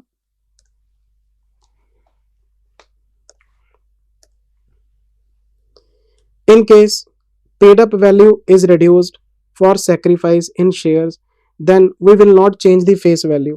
हम फेस वैल्यू चेंज नहीं करेंगे लेकिन शेयर पार्टली पेड अप हो जाएंगे आपके, और एंट्री पास हो जाएगी कैपिटल टू डिडक्शन। ये देखो, after passing this entry share shall become unpaid, partly paid unpaid, company दोबारा कॉल करेगी। स्पेशल नोट, रिड्यूस करने के बाद paid up value on shares company can demand unpaid amount final call, और share holder इसके लिए पैसा भी देंगे फाइनल कॉल का। क्यों?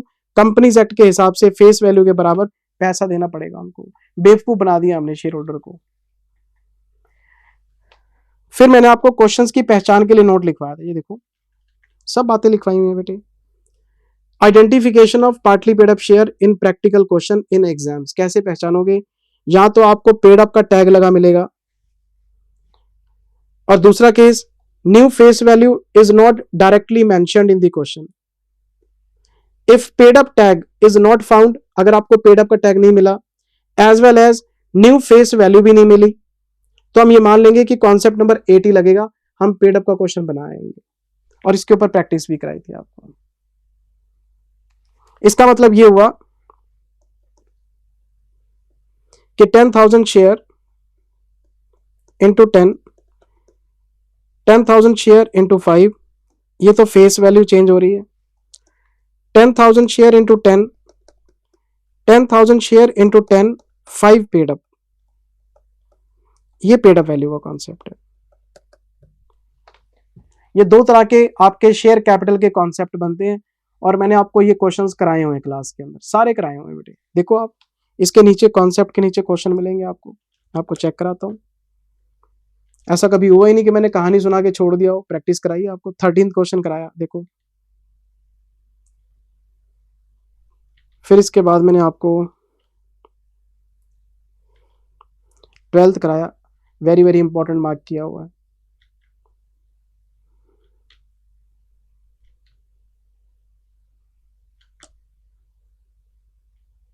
लो जी, फिर आ गया हमारा video number 7, part 7।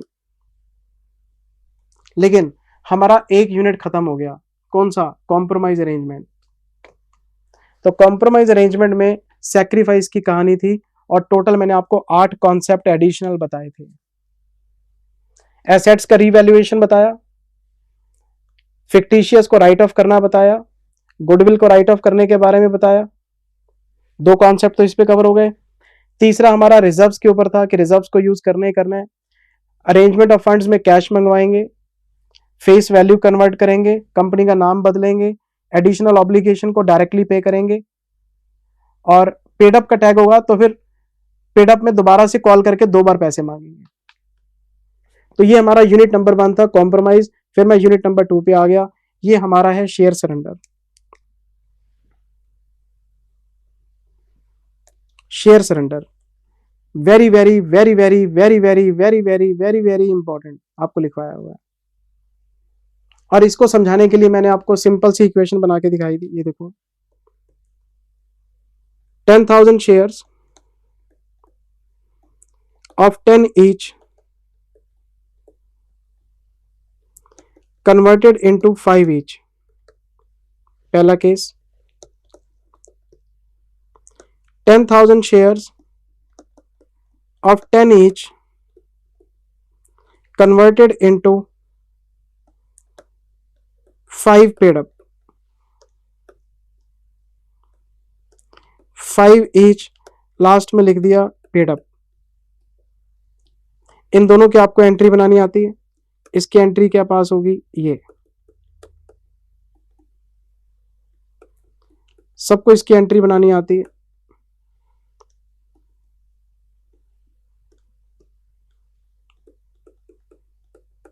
$50,000 to reduction 50,000, काम खत्म। फिर हम यहाँ पे आते हैं शेयर कैपिटल।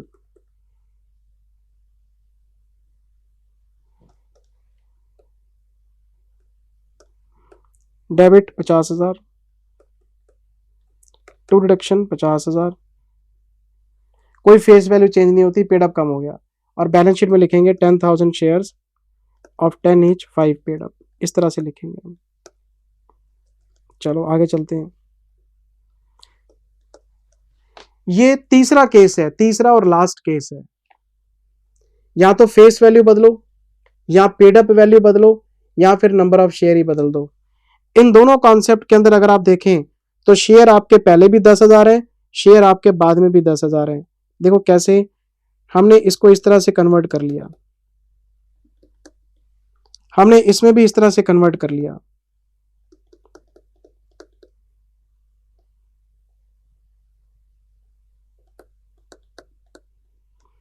हम इस वैल्यू के साथ छेड़छाड़ कर रहे हैं, लेकिन नंबर ऑफ शेयर 10,000 के 10,000 है, नंबर ऑफ शेयर 10,000 के 10,000 है। तो पहला और दूसरा केस वैल्यू पर शेयर का था। अब जो तीसरा केस है इसमें चेंज होंगे नंबर ऑफ शेयर। कैसे,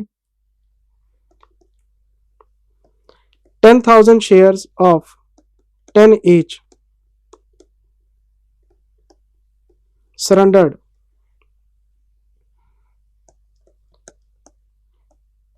5,000 शेयर्स ऑफ 10 ईच।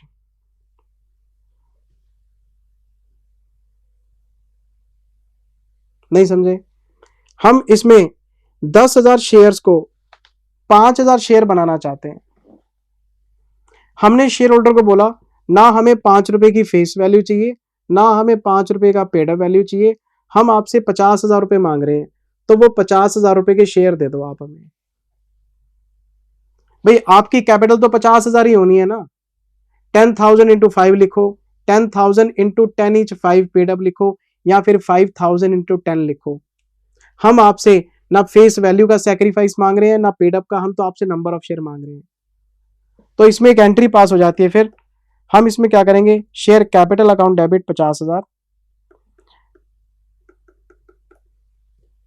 हमने उनको बोला कि आपके पास 10,000 शेयर है, आप इसमें से 5,000 शेयर रख लो, आप रिटेन कर लो, 5,000 शेयर सरेंडर कर दो। वैल्यू पहले भी 10 रुपए थी, अभी भी 10 रुपए है। मतलब ये हुआ 10,000 इंटू 10, हम इसको बनाना चाहते हैं 5,000 इंटू 10। तो पहले क्या हो रहा था, पहले ये हो रहा था 10,000 into 5, 10,000 into 10 each 5 paid up.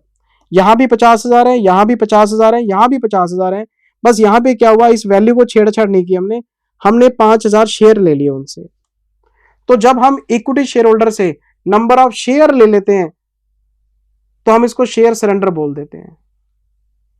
और इसकी पहचान क्या है, पेपर में आपको सरेंडर वर्ड लिखा मिलेगा कि इक्विटी शेयर होल्डर ने अपने शेयर सरेंडर किए हैं आपको। और मैंने इसमें आपको 4 स्टेप बताए थे। अच्छा, पहले आपको रीजन बताया था कि हम नंबर ऑफ शेयर क्यों मांग रहे हैं। हमने शेयर होल्डर को बोला कि आप हमें 5,000 शेयर दे दो 50,000 रुपए के। शेयर होल्डर कहता है क्या करोगे, मैंने उसको बोला मैं इस पे नाम बदल बदल के लोगों को री इश्यू कर दूंगा। शेयर होल्डर कहता है किसको री इश्यू करोगे, मैंने बोला यार डिबेंचर होल्डर सेटलमेंट करने आ रहा है, वो कहता है मेरे आधे पैसे छोड़ दो, आधे शेयर दे दो। क्रेडिटर कहता है मेरे इतने पैसे छोड़ दो, बाकी शेयर दे दो। लोग मेरे से शेयर मांग रहे हैं, अगर आप मुझे शेयर दोगे तो आपका पुराना शेयर मैं उनको चिपका दूंगा नाम बदल के। शेयर होल्डर कहता है आपको क्या फायदा है, तो कंपनी कहती है हमें नया इश्यू नहीं करना पड़ेगा, हमें फ्लोटेशन कॉस्ट खर्च नहीं करनी पड़ेगी, क्योंकि जब आप नई कैपिटल इशू करते हैं तो आपको रजिस्ट्रार ऑफ कंपनी को चार्जेस देने पड़ते हैं, पैसे हमारे पास जहर खाने के नहीं है, कंपनी लॉस में है, तो पुराना शेयर ही कंपनी का सर्कुलेट कर देंगे हम, तो आपका सैक्रिफाइस आ जाएगा, इनको शेयर मिल जाएंगे, कंपनी के पैसे बच जाएंगे। आपको पूरी कहानी सुनाई थी बेटे। तो शेयर सरेंडर की जो एंट्रीज है वो थोड़ी डिफरेंट तरीके से होती है। मैंने आपको 4 स्टेप बताए थे सरेंडर के अंदर, अगर आपको याद हो तो। पहला step capital account debit to share surrender. जितने भी शेयर्स आपको शेयर होल्डर देगा आप रिडक्शन में मत लेके जाओ, आप एक सेपरेट अकाउंट खोलो शेयर सरेंडर, तो share capital to share surrender की एंट्री मारो, नरेशन में लिखो, सब कुछ नरेशन में लिखना पड़ेगा, एंट्री से कुछ नहीं पता लगता। हम लिखेंगे being 5000 shares of 10 each surrendered by equity share holder for the purpose of री इश्यू। ये शेयर री इश्यू करने के लिए आपको सरेंडर हुए, तो पहली एंट्री पास हो गई आपकी, share capital account debit to share surrender. दूसरी एंट्री, अब डिबेंचर होल्डर आया, डिबेंचर होल्डर ने आपको बोला मैं इतने पैसे छोड़ दूंगा, मुझे शेयर दे दो बाकी अमाउंट के लिए, तो वो शेयर मांग रहा है, आप एक एंट्री पास कर दो, share surrender to share capital. Surrender में शेयर आ गए, सरेंडर से निकल गए, कुछ नहीं पता लग रहा, नरेशन बताएगा आपको, नरेशन में क्या लिखवाया था, being shares are re issued to debenture holders in settlement. Share holder से आपको शेयर मिले, सरेंडर में डाल दो, अब जिस जिसको री इश्यू करने हैं सरेंडर में से निकाल निकाल के री इश्यू करते जाओ, surrender to capital, surrender to capital, surrender to capital, और नरेशन में लिखते जाओ किसको दे रहे हो। और शेयर सरेंडर में आपके नरेशन ही है जो आपको पूरी बात एक्सप्लेन करते हैं, इसलिए नरेशन बहुत इंपॉर्टेंट है। पेपर में नरेशन में कमी छोड़ोगे नंबर नहीं मिलेंगे आपको, मैंने बताई थी बात क्लास में। फिर आपने सब री इश्यू कर दिया, आपके पास सरेंडर में 2 लाख आए, आपने इसमें से 1 लाख का इश्यू कर दिया डिबेंचर होल्डर को, 50,000 का इश्यू कर दिया क्रेडिटर्स को। आए थे 2 लाख, री इश्यू हो गए 1.5 लाख, बाकी के 50,000 री इश्यू नहीं हो पाए, सरप्लस बच गया, उसको कैंसिल कर दो। तो अब आपका सरेंडर जितना यूज होना था हो गया, अब सरेंडर में जो बैलेंस पड़ा है उसको कैपिटल रिडक्शन में डाल देंगे हम। पहले हम करेंगे कैपिटल टू सरेंडर, फिर surrender to capital, surrender to capital, surrender to capital, surrender to capital, और जितना बच जाएगा surrender to reduction account. Last step 4th, और इसके ऊपर मैंने लगाया था tick, very very very very important. क्या इंपॉर्टेंट था, ये जो डिबेंचर होल्डर है ये सरेंडर में से पेमेंट ले गया अपनी, अब इसका खाता बंद करना पड़ेगा आपको, क्योंकि ये शेयर तो ले गया लेकिन इसका अकाउंट खुला पड़ा है। ये जो क्रेडिटर्स हैं इसका अकाउंट खुला पड़ा है लेकिन ये शेयर ले गया, तो इनके अकाउंट क्लोज करने हैं, debenture debit to reduction, creditors debit to reduction, खाता बंद करके परे मारो। तो पेमेंट लेके जा रहे हैं सरेंडर में से, खाता क्लोज करवा रहे हैं रिडक्शन में। पहले क्या नजर आता था, जो सिंपल क्वेश्चन होते थे हमारे पहले वाले कॉम्प्रोमाइज अरेंजमेंट में, हम उसमें लिखते थे डिबेंचर अकाउंट डेबिट 1.5 लाख रुपए, टू शेयर कैपिटल 1 लाख रुपए, टू रिडक्शन 50,000 रुपए। आपको दिखता था कि ये शेयर कितने के लेके जा रहे हैं, कैंसिलेशन कितना दे रहे हैं, लेकिन सरेंडर वाले क्वेश्चन में 2 एंट्रियां अलग अलग पास हो रही हैं। आप पहली एंट्री पास करोगे, surrender account debit to capital 1 lakh रुपए के शेयर ले गया जी आपको, नरेशन में लिखोगे being shares are re issue to debenture holder, एक एंट्री अगली पास करोगे, debenture account debit to reduction 1.5 lakh रुपए। ये जो रिडक्शन अकाउंट है इसमें 100% आपको लायबिलिटी का सेटल्ड अमाउंट क्लोज करना है, जितना पोर्शन वो सेटल कर गया आपके साथ क्लोज कर दो। तो शेयर लेके जा रहा है सरेंडर में से और खाता बंद करवा रहा है रिडक्शन में, तो आपको देखने में लगता है कि रिडक्शन में 1.5 लाख कैसे आ गए, रिडक्शन में तो 50,000 आने चाहिए थे, तो ये 50,000 ही है। इन 2 एंट्रीज का इफेक्ट निकाल के देखो, 1 लाख लेके जा रहा है, 1.5 लाख देके जा रहा है, 1 लाख लेके जा रहा है सरेंडर में से, 1.5 लाख देके जा रहा है रिडक्शन में। एंट्रीज को ओवरऑल तरीके से देखोगे तो 50,000 ही है ये, 1 लाख ले गया, 1.5 लाख दे गया, नेट 50,000 ही आपके पास रह गया, पर वो दिखता नहीं है एंट्रीज के अंदर, समझना पड़ता है। तो सरेंडर की यही ड्रॉबैक है। जो काम हम एक एंट्री में कर सकते हैं डायरेक्ट एंट्री में, वो यहाँ पे 2 एंट्रीज में करना पड़ता है आपको, याद है ना। फिर आपको क्वेश्चंस भी कराए थे, सरेंडर में से पेमेंट करते जाओ, खाता रिडक्शन में बंद करते जाओ, ये तो बोलता था मैं, इस हाथ ले जा, इस हाथ दे जा। और अगर आपको प्रॉफिट निकालना है तो प्रॉफिट 1.5 लाख का नहीं है, प्रॉफिट 50,000 का है। ये आपका सरेंडर अकाउंट था। ये देखो, ये शेयर सरेंडर का कॉन्सेप्ट है जी। और ये सरेंडर सिर्फ इक्विटी शेयर होल्डर का ही होता है। अगर प्रेफरेंस शेयर होल्डर का सरेंडर देगा तो वो किसी काम का नहीं है, इक्विटी वालों का सरेंडर होना चाहिए। There will be no change in face value और पेड अप वैल्यू। क्यों? क्योंकि ये face value paid up value का कॉन्सेप्ट ही नहीं है, तो नंबर ऑफ शेयर का कॉन्सेप्ट है।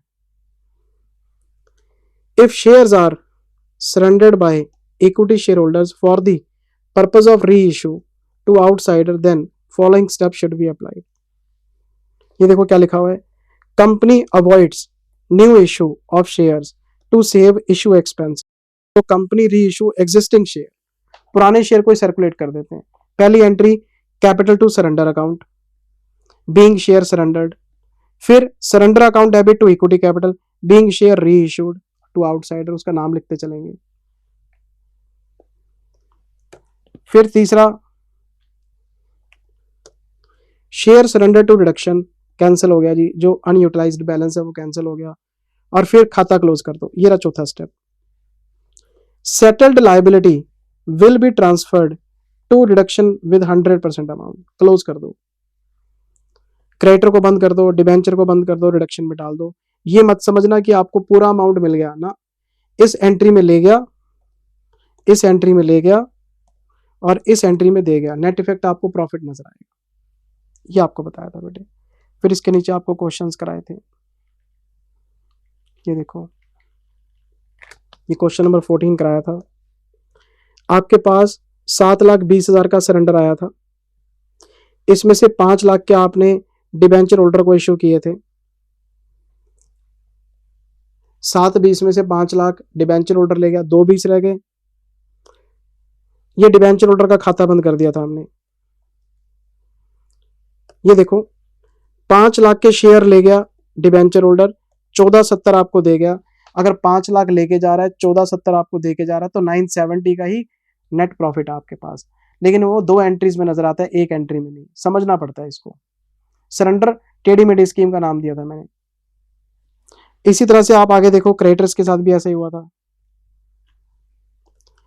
हमने सरेंडर में से 90,000 रुपए का इश्यू किया था क्रेडिटर्स को, और इनका खाता बंद किया था 4.5 लाख से। 90,000 ले गया, 4.5 लाख दे गया, तो 360 का ही प्रॉफिट हुआ आपको। तो ये आपको जब एंट्रीज पोस्ट करेंगे तब दिखता है। 7,20 था, 5 लाख डिबेंचर होल्डर ले गया, 90,000 ये ले गया, आपके पास बच गया 1,30। 1,30 को कैंसिल किया था हमने, यार 1,30 कैंसिल हो गया। क्वेश्चन कराए हुए बेटे सारे आपको। पहले एंट्रीज पास कराई, फिर कैपिटल रिडक्शन अकाउंट बना के दिया, फिर बैलेंस शीट बनाई, फिर नोट्स बनाए होंगे पक्का, देखो नोट्स। फिर 8वां पार्ट आ गया, इसमें पहला क्वेश्चन फिर सरेंडर का कराया आपको। ये देखो, शेयर सरेंडर, सरेंडर का कोई एक क्वेश्चन नहीं कराया, प्रैक्टिस कराई हुई है बेटे आपको।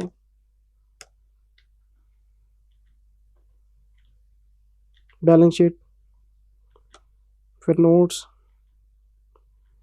फिर हमारा यूनिट नंबर 3 आया था ये। और ये तीसरा यूनिट किस नाम से था? Alteration of share capital, section 61। Alteration of share capital क्या होता है? ऑल्टरेशन ऑफ शेयर कैपिटल में कंपनी शेयर का डिनोमिनेशन चेंज करती है।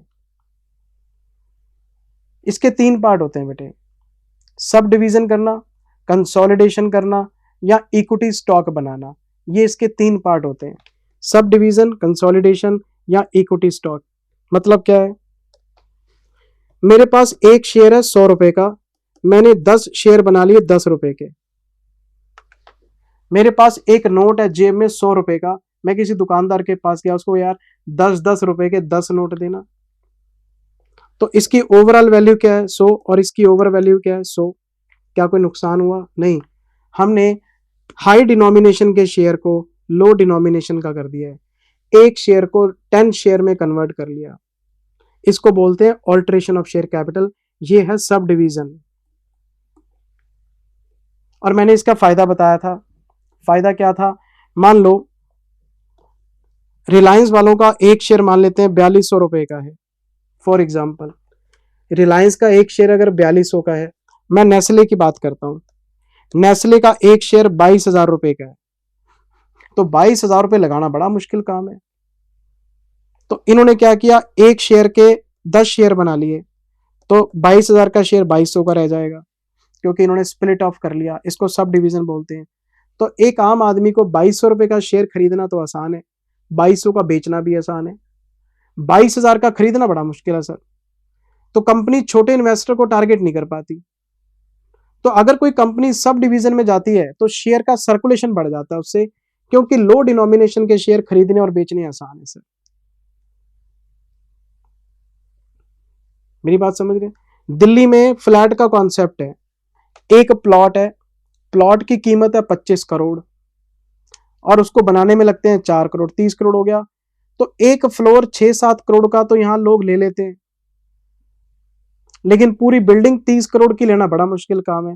तो फ्लोर वाइज क्या है, ये लो डिनोमिनेशन है, इसमें ट्रेड बढ़ जाता है। तो बिल्डर्स क्या करते हैं आजकल, फ्लैट बना रहे हैं, फ्लोर बना रहे हैं, कोठियां का जमाना ही चला गया, बहुत लिमिटेड बनती हैं आजकल, जिसके पास सरप्लस मनी है वही लेगा।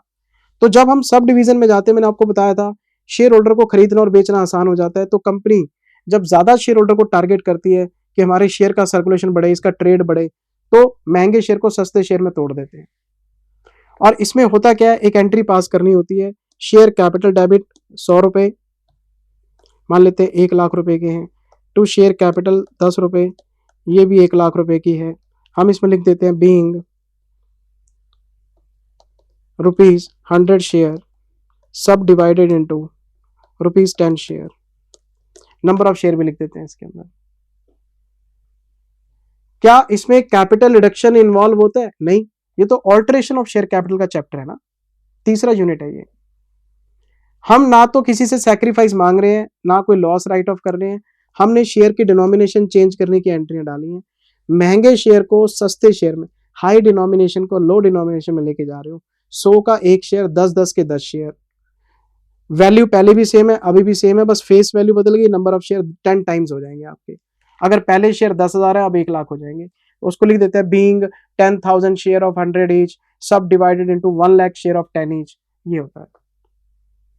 अच्छा दूसरा केस, मेरे पास 10 शेयर्स हैं 10-10 रुपीज के, और मैंने एक शेयर बना लिया 100 रुपए का, वाइस वर्सा उल्टा केस हो गया।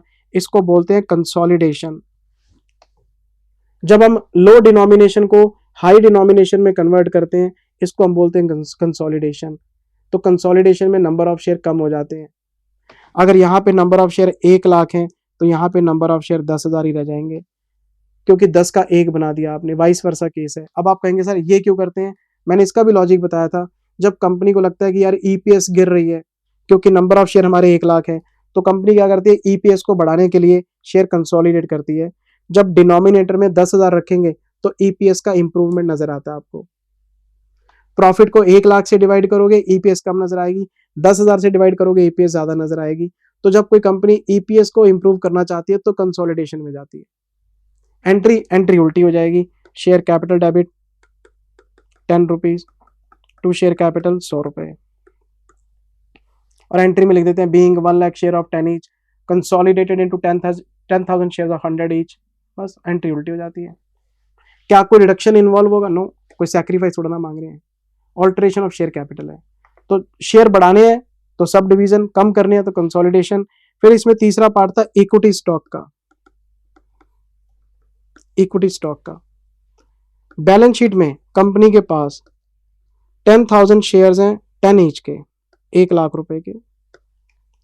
कंपनी ने क्या किया, इसमें से 5,000 शेयर्स को स्टॉक में कन्वर्ट कर दिया। इसको बोलते हैं इक्विटी स्टॉक। इक्विटी स्टॉक मतलब कंपनी 1 लाख की कैपिटल में से 50,000 को इक्विटी स्टॉक में कन्वर्ट करना चाहती है, क्या एंट्री पास होगी? Equity share capital account debit to equity stock account.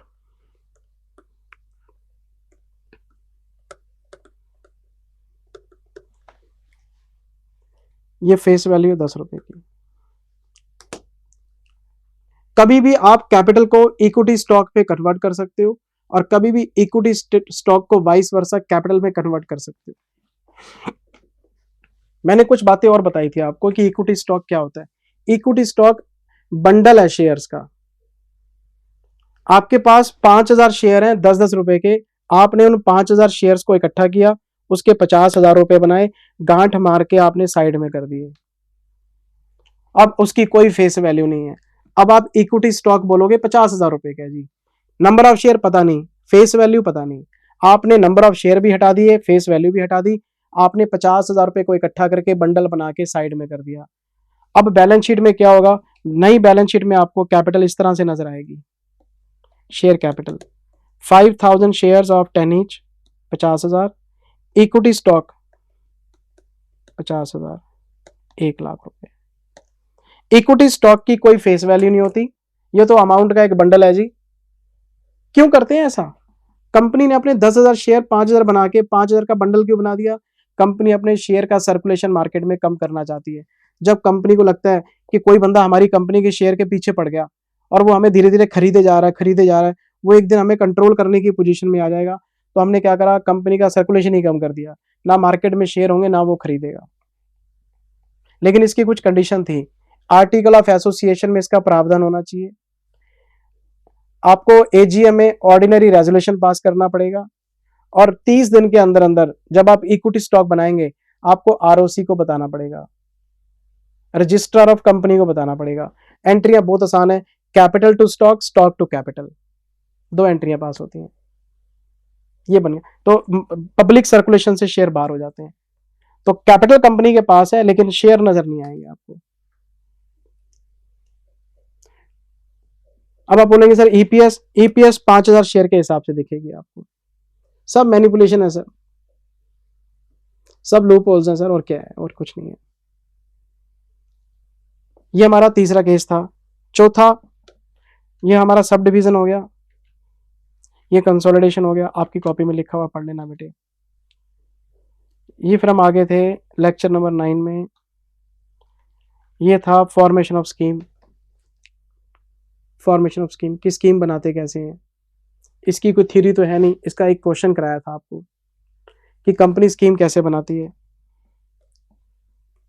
Formation of scheme, आप जितने भी क्वेश्चन करते हैं उसमें बता रखा होता है ऐसे कर लो, ऐसे कर लो, ऐसे कर लो। तो जब कंपनी स्कीम बनाती है तो क्या करती है? तो कंपनी सबसे पहले ये देखती है कि P&L का डेबिट बैलेंस कितना राइट ऑफ कराना है, कंपनी के पास फिक्टिशियस एसेट्स कितने हैं, एसेट्स के रीवैल्यूएशन पे कितना लॉस आएगा, ये कंपनी की टोटल रिक्वायरमेंट होती है। इसको राइट ऑफ करने के लिए आपको पैसा चाहिए, तो लोगों से हम सेक्रीफाइस कराते हैं।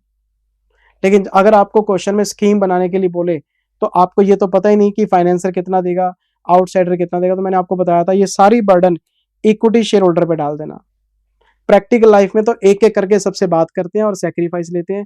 क्वेश्चन में स्कीम आपको बनानी पड़े तो उल्टा चलना, बैलेंस शीट देखना, लॉस इतना है जी, गुडविल इतनी राइट ऑफ करनी है, एसेट्स का ये रिवैल्यूएशन है, हमें फिक्टिशियस इतने राइट ऑफ करने हैं, हमें इतना पैसा चाहिए, ये पैसा इक्विटी शेयर होल्डर से ले लो क्योंकि कंपनी तो इनकी है। लेकिन इक्विटी शेयर होल्डर से लेने पहले रिजर्व भी यूज कर लेना। पूरा प्रोसेस बता दीजिए, देखो ना, हमें जी स्टेटमेंट बनाई थी, statement showing calculation of net deficit required, कितना पैसा हमें चाहिए। तो पहले लॉस को राइट ऑफ करेंगे, फिर गुडविल को राइट ऑफ करना है, इतनी ज़रूरत है, हमारे पास जनरल रिजर्व पड़ा है इतने का, एसेट्स को रीवैल्यू कर लेंगे तो ये प्लस माइनस, अब ये चाहिए पैसा। तो ये पैसा हमने इक्विटी शेयर होल्डर से मांग लिया था क्योंकि क्वेश्चन में तो और कोई सोर्स ही नहीं है, जिनकी कंपनी उनसे राइट ऑफ करवा लेंगे। ये क्वेश्चन जरूर रिवाइज करना बेटे, क्वेश्चन नंबर 16 पेपर में कभी भी आ सकता है। स्कीम बनती कैसी है वो आपको बताया था, ये देखो पूरी स्कीम लिखवाई थी आपको, पूरी स्कीम लिखवाई थी, फिर एंट्रीज पास कराई थी, फिर बैलेंस शीट बना के दी थी, नोट्स बना के दिए थे। पूरे एक लेक्चर में एक ही काम किया था हमने, ये देखो सारी एंट्रीज पास कराई आपको, 31वां क्वेश्चन कराया, लेक्चर खत्म हो गया।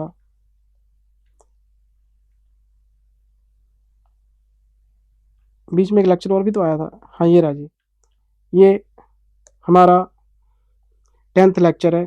ये मैंने आपको स्टडी मैट से इलुस्ट्रेशन कराया होगा। जब स्टडी मैट का कोई इलुस्ट्रेशन या क्वेश्चन हमारी बुक में डालना रह जाता है, मैं स्टडी मैट से सीधा करा देता हूँ। ये स्टडी मैट से मैंने 11वां इलुस्ट्रेशन कराया था। इसमें अमेलगामेशन और इंटरनल रिकंस्ट्रक्शन दोनों कॉन्सेप्ट थे, मिक्सअप क्वेश्चन था वो कराया था आपको। मिक्स्ड कॉन्सेप्ट था अमेलगामेशन का और इंटरनल का, वो क्वेश्चन कराया होगा। ये आपको स्टडी मैट से रिवाइज करना चाहिए। फिर उसके बाद चैप्टर खत्म हो गया, थैंक यू आ गया, बेस्ट ऑफ लक आ गया, जिंदल साहब का नाम आ गया, जय श्री राम। चैप्टर मैंने आपको बेटे पूरा रिवाइज करा दिया है। अब एक बार आप खुद रिकॉल कर लेना, मैंने सारे कॉन्सेप्ट गो थ्रू कर दिए आपके। 10 लेक्चर में जो पढ़ाया बेटे, वो 1 घंटे 1.5 घंटे में कराना है तो मुश्किल काम, लेकिन कॉन्सेप्ट सारे बता दिए आपको एक बार। Thank you very much, take care, bye bye, love you all, take care, bye bye.